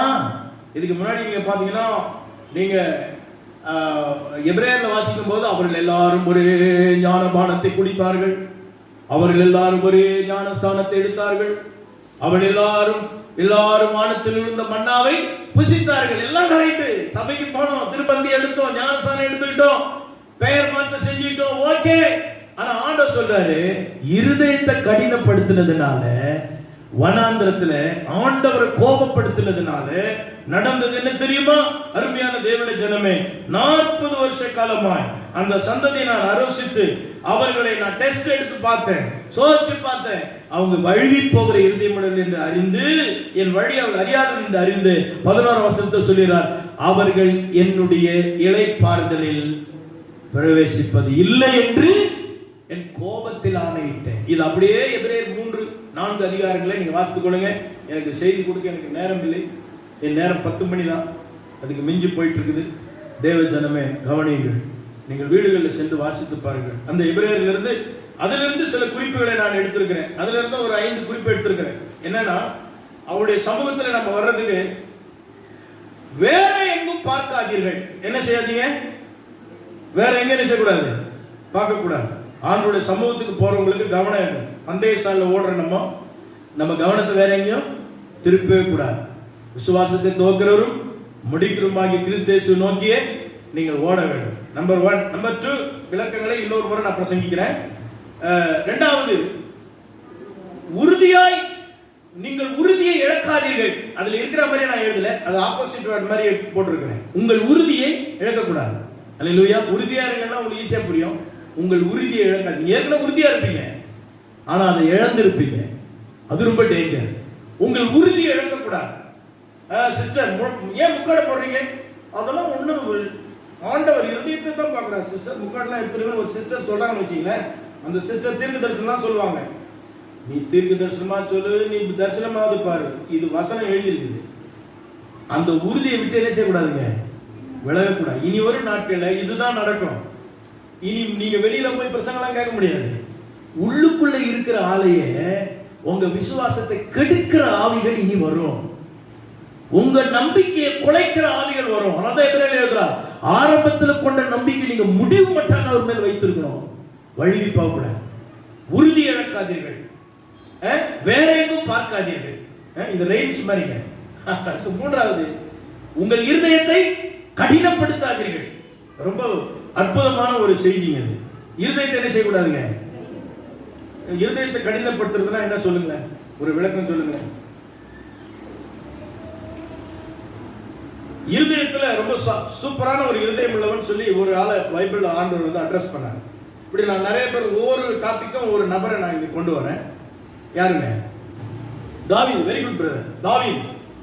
அப்போ இங்க இருதயம், இந்த எபிரேயர்லயும் 95 சங்கீதத்துல என்ன சொல்றாங்கன்னா, அந்த அவங்க இருதயம் எப்படி இருந்துச்சா? வழி போகிற இருதயம், கடினமான இருதயம். அப்புறம் என்ன சொல்றாருங்க? ஸ்திரமில்லாத இருதயம், மாடுபாடு உள்ள இருதயம். பைபிள் நீங்க வாசித்தது இல்லையா? திருக்கான இருதயம்,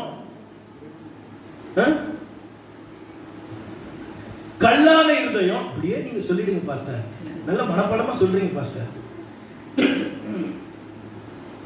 கொரோனா வந்து நம்மள இந்த பைபிளை விட்டு கொஞ்சம் தூரமாக்கின மாதிரி தெரியுது. நான் திரும்ப சொல்லுகிறேன், இந்த பைபிளை ஒரு நாள் பிடிக்கிடுவாங்க. பைபிளை எல்லாம் மண்டையில் ஏற்றிக்குங்க. அல்லேலூயா. எவ்வளோ வசனத்தை நம்ம கிரகித்துக் கொள்கிறோமோ இது உள்ளே போகும்போது தாங்க நமக்குள்ள இருந்த ஆசீர்வாதம் வெளியே வரும். அல்லேலூயா. இதை அவமதிக்கவே கூடாது. வசனத்தை எவ்வளவு நம்ம வாசிக்கிறோமோ அவ்வளவு நமக்கு பிளஸிங்.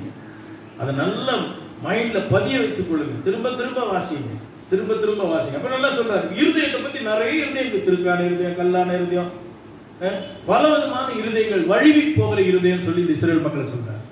அப்போ இந்த இருதயம் ஆண்டவர் முதல் மனுஷனை படைக்கும் போதே சொல்லிட்டார். சொன்னாரா?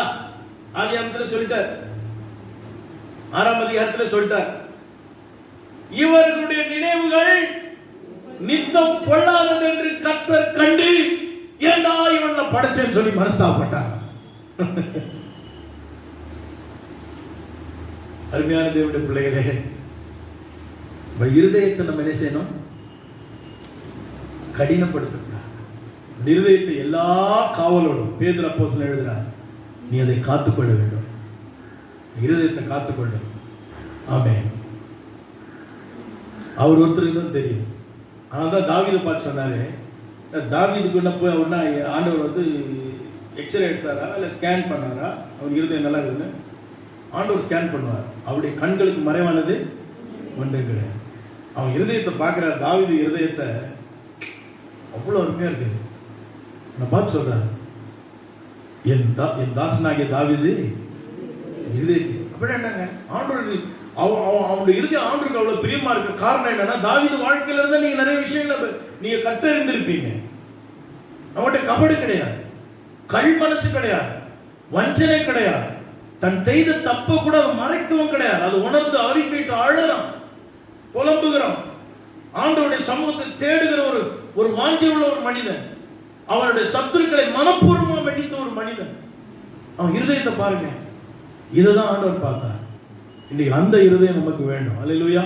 ஆண்டவர் சமூகத்துக்கு போகணும்னு சொன்னா இதுதான் எபிரேயர் சொல்லுது. நம்முடைய முற்பிதாக்கள் செஞ்ச தப்பு இதுதாங்க. அவர் வார்த்தையை கொடுத்தார், வார்த்தைக்கு அவர்கள் கீழ்ப்படியவில்லையா, வணங்கா கழுத்துள்ள ஜனமாய். ரெண்டு விஷயம், வணங்கா கழுத்துள்ள ஜனம் என்பது பணிவு இல்லை, வழுவி போகிற இருதயம் என்பது கழுவுற மீன்லயே நழுவுற மீன் என்ற மாதிரி. அவங்களை பிடிச்சா வைக்க முடியாது. இந்த பிரதர் எப்படிங்க, இந்த பிரதர் சொல்ல அப்படி சொல்லுவோம். ஏன்னா அவங்களை குறிச்சு சரியான ஒரு பதிலை நம்ம சொல்ல முடியும். ஏன்னா அவங்க ஸ்திரத்தன்மை சரியில்லாததுனால நம்ம அப்படி சொல்லுகிறோம். ஆண்டவர் சொல்றார், என் தாசன் அவன் என் இருதயத்துக்கு ஏற்றான். அப்ப இருதயத்தை கடினப்படுத்தாதீர்கள். அதுக்கப்புறம் இன்னொரு குறிப்பு, அவரை நீங்கள் விட்டுடாதீங்க. யாரை விட்டுறாதீங்க? அவரை விட்டுறாதீங்க, ஆண்டவரை பிடித்துக் கொள்ளும். யாக்கோபு பிந்தி அவன் தனித்திருந்த போது தான் தேவனை சந்தித்த அதே இடத்துக்கு திரும்பி வருகிறான். கோளு தனியுமாய் சென்றான், 2 பரிவாரங்கள் உடையவனானேன் என்று ஆற்றை கடந்து தனிமையா வந்து பிரேயர் பண்றான். நமக்கு எல்லாம் கிடைச்சிட்டா பிரேயர் நிறுத்துருவோம். யாக்கோபு அவன் அனுபவம் பாருங்க, இவ்வளவு ஆசீர்வாதம் இருக்குது, பிரேயர் லைஃபை விடலங்க. இத்தனை கூட்டத்தை அப்புறப்படுத்தி தனியா ஜெபம் பண்ணானா, நான் நினைக்கிறேன் மாமா வீட்டில் இருக்கும்போது அவன் செய்த ஜெபம் தான் அவனுடைய சம்பாத்தியத்துல யாக்கோபை பத்தி நான் நிறைய பேசுறேன் இல்லையா? யாக்கோபு எப்படி சம்பாதிச்சானா, சம்பாதனையோடு கர்த்தர் இருக்கிறாருங்க. நிறைய பேர் நினைக்கிறாங்க என் உழைப்புல சம்பாதி கிடையாது, 10 முறை சம்பாதி மாத்திரம். கர்த்தருக்கு பயந்த யாக்கோபை கர்த்தர் ஆசீர்வதித்தார். சத்தியம் தெளிவா சொல்லுது. அப்ப இங்க பாக்குறோம், அவன் அவரை பிடிச்சுக்கிறான். யாரை பிடிச்சுக்கிறாங்க? ஆண்டவரை பிடிச்சுக்கிறான். அவர் சொல்றாரு, பொழுது விடுகிறது, என்னை போக விடு. அல்லேலூயா, அல்லேலூயா. நர்மையான தேவனுடைய பிள்ளைகளே, நர்மையான தேவனுடைய பிள்ளைகளே, ஆண்டவர் காத்திருப்பார், நம்ம விட்டுட்டு வந்துடும். அதான் நம்ம ஜபங்கள்ல நடக்கிற விஷயம் இல்லையா? நாம போய் ஜபம்லாம் பாட்டு பாடி ஆரம்பிப்போம், இயேசுவின் நாமத்தில் பிதாவே ஆமென், முடியும். ஆண்டவர் காத்திருப்பார், நம்ம முடிச்சிட்டு போயிடும். ஆனா இங்க அப்படி இல்லை. பொழுது வெடிஞ்சாலும் அவன் ஆண்டவரை விடவில்லை. அவன் சொல்றான், அந்த ஒரு வார்த்தை பாருங்க, நீங்க என்ன ஆசீர்வதிக்கலனா நான் உங்களை விட மாட்டேன் ஆண்டவரே, நீங்க என்ன ஆசீர்வதிக்கணும். இதெல்லாம் கிடையாது. இதெல்லாம் ஆசீர்வாதம் அல்ல. என் தெய்வம் என்னை ஆசீர்வதிக்கிறதே என்று அவன் தேவனை பிடித்துக் கொள்கிறான்.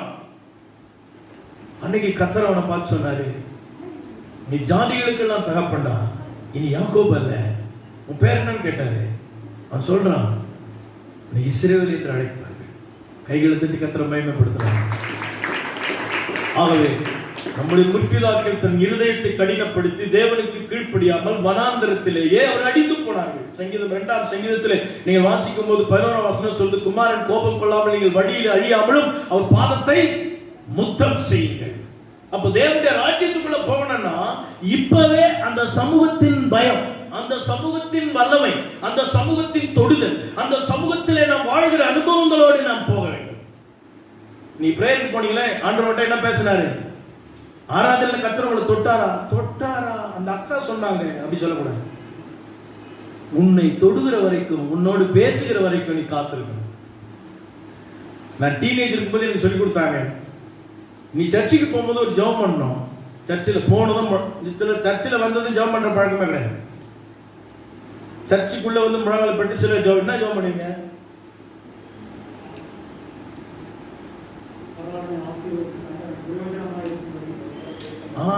யாரு பேசணும்பா, அதுதான் முக்கியமான வார்த்தை. தான் எனக்கு அதான் சொல்லி கொடுத்தாங்க. ஆண்டவரே இன்னைக்கு என்ன, என்னை தொடுங்க, என்னை நிரப்புங்க, என்கிட்ட பேசுங்க ஆண்டவரே, நான் எதை சரிப்படுத்திக்கணும் எனக்கு சொல்லி கொடுங்க. நீங்க ஜெபம் பண்ணி பாருங்களேன், அன்னைக்கு சாதாரண ஒரு பிரசங்கம் உங்கள் வாழ்க்கை மாற்றுகிற பிரசங்கமாய் அது வெளிப்படும். அல்லேலூயா. நம்ம அப்படி ஜெபிக்கிறது கிடையாது. தேவ ஜனமே, ஒருவேளை நீங்க ஜெபிக்கிற பழக்கம் இருந்தால் உங்களை நான் வாழ்த்துகிறேன். நீங்கள் அப்படி ஜெபிக்கணும். அப்படி ஜெபிச்சுட்டு வரும்போது அன்றைக்கு வல்லமையான காரியங்களை கர்த்தர் செய்வார். அருமையான தேவனுடைய பிள்ளைகளை, அப்ப ஆண்டவர் என்ன செய்யக்கூடாதுங்க, பெற்றவே கூடாது. என்னோடு பேசுங்க. ஒரு தம்பி ஒரு பாட்டு, என்னோடு பேசும் இயேசுவே நீர் வந்து பேசாதிருந்தால் என் வாழ்க்கை தொலைந்து போகுமே, என் வாழ்க்கை மறைந்து போகுமே, என்னோடு பேசும் இயேசுவே. ரொம்ப அருமையா பாடுவோம். பாப் சாங் அது. என் வயசுக்கு அது பாடக்கூடாது. ஆனா அந்த பாட்டுல அவ்வளவு அர்த்தம் இருக்குங்க. தாயின் தன் பிள்ளை கூட பேசாதிருந்தா அவன் பாடுவான். பயங்கரமா அந்த கருத்துக்கள் அதுல அவ்வளவு நிறைஞ்சிருக்கும். தேவ ஜனமே, ஆண்டவர் பேசலனா, தொடலனா, அவர் சமூகத்தை உணரலனா, நீங்க எழுதி வச்சுக்கொள்ளுங்க, நீங்க பரலோகத்து வாசல கூட பார்க்க முடியாது. இங்கேதான் பரலோகம். பரலோகத்தின் அனுபவத்தை, பரலோகத்தின் பிரஜையாக, பரலோகத்துக்குரிய தகுதியை தேவன் இங்கே ஏற்படுத்துகிறார். இங்கே நாம் ஒன்று கூடுவோம், கர்த்தருக்கு நடுங்குவோம், கர்த்தருடைய வார்த்தைக்கு கீழ்ப்படிவோம், உள்ளான வாழ்க்கையை கட்டி உருவாக்குவோம், குணாதிசயங்களை வளர்த்துக் கொள்வோம், உலகத்தின் காரியங்களை அதை குப்பை என்று உதறுவோம், கர்த்தரை ஆசையாய் தொடருவோம், ஒரு எதிர்பார்ப்போடு கூட நாம் காத்திருப்போம். அருமையான தேவனுடைய பிள்ளைகளே, கடைசியாக அதில் ஒரு குறிப்பு என்னன்னா, அந்த குறிப்பு தான் ரொம்ப பயங்கரமான ஒரு குறிப்பு. அது என்னன்னா, உங்களையே நீங்கள் நிதானித்து பாருங்கள். என்ன பார்க்கணுமா? நிதானிச்சு. சிலருக்கு நிதானமா இருக்காது இல்லையா? சொல்லுவாங்க, பயங்கரமா அதிகமா குடிச்சிட்டா அந்த ஆட்கள் தள்ளாடுவாங்க. அவங்களுக்கு என்ன இல்லைன்னு சொல்லுவாங்க, நிதானமே இல்லை. சிலர் நல்ல ஐஸ்வர்ய ஆசீர்வாதம் வந்துருச்சுன்னா மற்றவங்களை பார்க்கவே மாட்டாங்க. அப்ப சொல்லுவாங்க, கொஞ்சம் நிதானிச்சு பாரு அப்படின்னா இல்லையா? நாங்களாம் இருக்கிறோம், இங்க மறந்துட்டேன், ஏதோ ஒரு மயக்கத்துல. இதுல 5 குறிப்புகள் இருக்கிறது. பேசுவதற்கு நேரம் இல்லை. வார்த்தைகளை கர்த்தர் கொடுக்கிறார். சத்தியங்கள் தெளிவாய் நமக்கு எழுதப்பட்டிருக்கிறது. முற்பிதாக்கள் எதை செய்தார்களோ நாம் அதை செய்து அவரை கோபப்படுத்தி வனாந்தரத்தில் அழிந்து போகாமல், ரட்சிக்கப்பட்டது பெரிதல்ல, நம்முடைய ராஜ்யத்தை அடைய வேண்டும். அவருடைய இளைப்பாறுதலுக்குள்ளே நாம் பிரவேசிக்க வேண்டும். அந்த இளைப்பாறுதலுக்குள்ளே பிரவேசிப்பதற்கு தேவன் தெளிவான வார்த்தைகளை சொல்லி இருக்கிறார். அல்லேலூயா. அன்றைக்கு அவங்க கோபம் மூட்டினாங்க, ஆனால் வேறொரு நாளை அவர் வைத்திருக்கிறார். அதான் பைபிள் சொல்றது. அந்த நாள் தான் இந்த நாள். அவருடைய இளைப்பாறுதலுக்குள்ளே பிரவேசிக்கும்படியான ஒரு சந்ததியை தேவன் நம்மை தெரிந்தெடுத்திருக்கிறார். நாம் அந்த இளைப்பாறுதலுக்குள்ளே செல்ல, அந்த தேவராஜ்யத்தை அடைய, அவர் சமூகத்தை எதிர்பார்த்து காத்திருப்போம். அல்லேலூயா. இங்கே காத்திருக்கிற காத்திருத்தல் இயேசு வரும்போது அவருக்கு காத்திருக்கிறவளாய் அது மாற்றிவிடும். அல்லேலூயா. ஆகவே மணவாளனுக்கு மணவாட்டி காத்திருக்கிற வண்ணமாக ஆமே அவருடைய மனைவி தன்னை ஆயத்தப்படுத்தினால் எழுதப்பட்டிருக்கிறது. சுனமித்ரா அவள் சுனமியா அவள் தான் தன்னுடைய அன்பான தன்னுடைய அந்த அரசனை அவள் எதிர்நோக்கி காத்திருக்கிறாள். வேதம் சொல்லுது, என் நேசரை கண்டீர்களா? தேடுகிறாள், மங்களாய்க்கிறாள், இரவெல்லாம் தேடுகிறாள். அவள் கண் விழித்து காத்திருக்கிறாள். 25 மத்தேயில 5 கன்னிகைகள் மணவாளன் வருகைக்கு காத்திருக்கிறார்கள், எதிர்பார்த்து காத்திருக்கிறார்கள். நீங்களும் எதிர்பார்த்து காத்திருங்கள். ஆகவே தேவன் இவ்விதமான காரியங்களால் உங்களை நடத்துவாராக. ஆகவே பிலிப்பியர் 3 நாம் சொன்னது போல எண்ணுவோம், தொடருவோம், எதிர்பார்ப்போம். அல்லேலூயா. நம்முடைய எதிர்பார்ப்பிலே நாம் தியானித்த 5 விஷயங்கள்.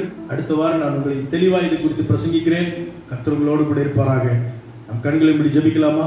95ஆம் சங்கீதத்தையும் எபிரேயர் 3-4 அதிகாரங்களை சென்று 15ஆம் சங்கீதத்தை வீடுகளில் சென்று வாசித்து பாருங்கள். பரலோகத்திற்குள் பிரவேசிப்பவர்கள் எப்படிப்பட்டவர்கள் என்று அங்கு எழுதப்பட்டிருக்கிறது. ஆகவே பரலோகத்தின் அனுபவம் இங்கேயே நாம் ஆரம்பித்தால் தான் பரலோகத்திற்குள் நாம் செல்ல முடியும். ஆகவே நீங்கள் தேவனுக்காக வாழ தேவன் உங்களுக்கு உதவி செய்வாராக. தேவ பிள்ளைகளே, நான் ஒரு பாடலை பாடப்போது காணிக்கை செலுத்தி இறுதியாக நாம் சொல்கிறேன். ஆண்டவரை பார்த்து சொல்லலாமே, ஜீசஸ் நீ மாத்திரம் இல்லை என்றால் மனிதர்கள் உயிரோடே விழுங்கியிருப்பார்கள். நீர் மாத்திரம் இல்லை என்றால் மனிதர்கள் உயிரோடே விழுங்கியிருப்பார்கள். நிற்பதும் நிலைப்பதும் நிலைப்பதும் கிருபையினால்தான் வாழ்கின்றேன், கிருபையினால்தான் வாழ்கின்றேன். வாழ்வே நீர்தானையா, வாழ்வே நீர்தானையா, வாழ்வே நீர்தானையா, வாழ்வும் நீர்தானையா, வாழ்வும் நீர்தானையா. Praise the Lord.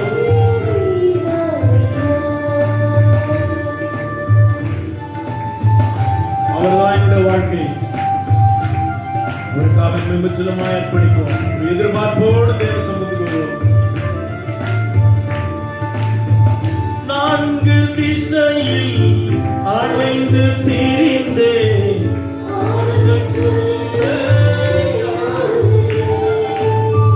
4 திசையில்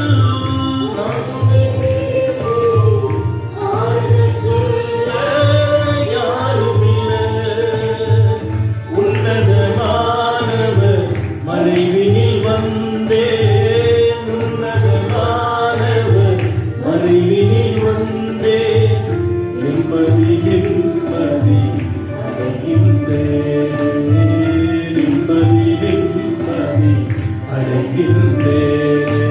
வாழ்வே நீர்தானையா, வாழும் நீர்தானையா, வாழ்வே நீர்தானையா, வாழும் நீர்தானையா, வாழும் நீர்தானையா, என் வாழும் நீர்தானையா. என் இயேசுவே, என் ஜீவனே, என் ஜீவனின் மாணவர், என் கொள்கையின் ஒளிவிளக்கே, நீ போதுமே என் வாழ்வினிலே. வாழ்வே நீர்தானையா, ஆமென், வாழும் நீர்தானையா, என் வாழும் நீர்தானையா, என் வாழும்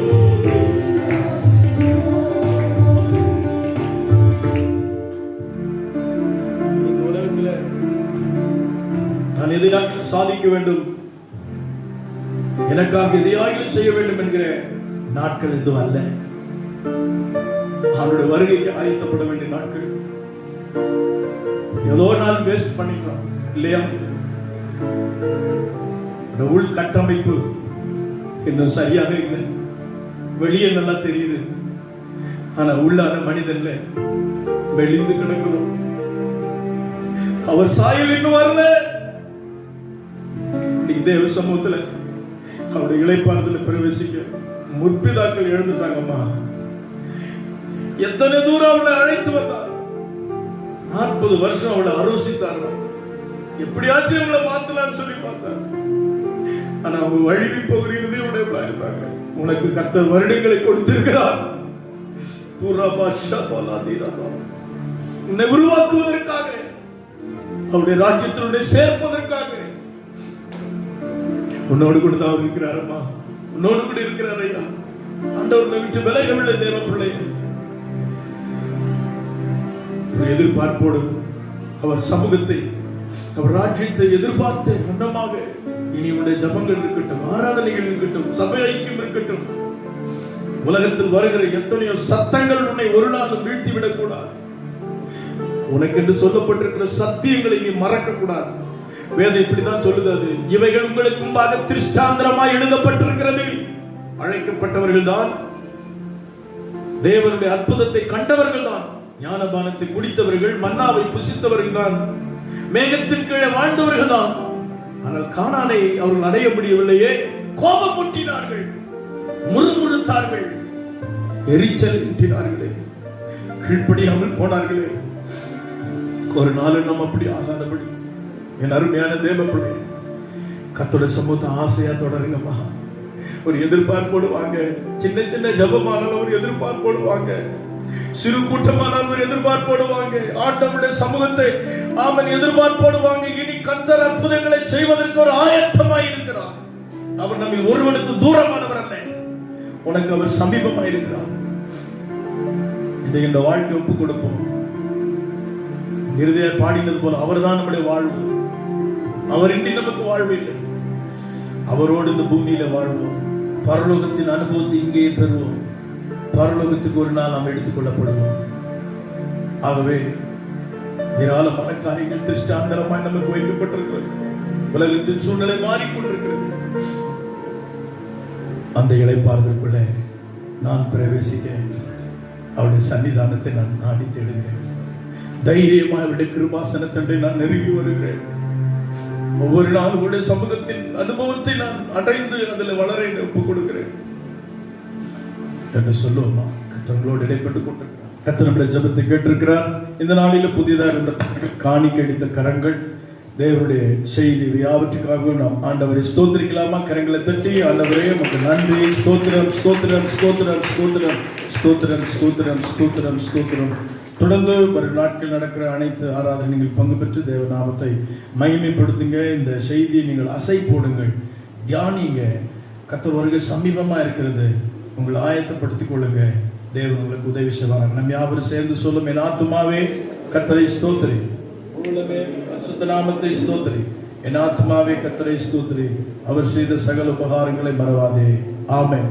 ஹல்லேலூயா ஹல்லேலூயா ஹல்லேலூயா Hallelujah, hallelujah, hallelujah, hallelujah, hallelujah, hallelujah, hallelujah, hallelujah, hallelujah, amen, amen, hallelujah, amen, hallelujah, amen,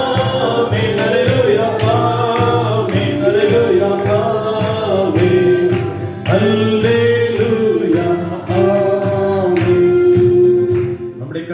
இயேசு கிறிஸ்துவின் கிருபை, பிதாவாகிய தேவனுடைய அன்பும் பரிசுத்த ஆவியுடைய அன்பின் வழிநடத்தலும் சமாதானம் இன்றும் சதா நாட்களிலும் நம் அனைவரோடு கூட என்றும் நிலைத்திருப்பதாக. ஆமென். God bless you. கர்த்தர் உங்களை ஆசீர்வதிப்பாராக. அவருக்கு ஸ்தோத்திரம். ஒருவரை வாழ்த்துங்கள், கலைந்து போங்க, கை கொடுக்காதீங்க.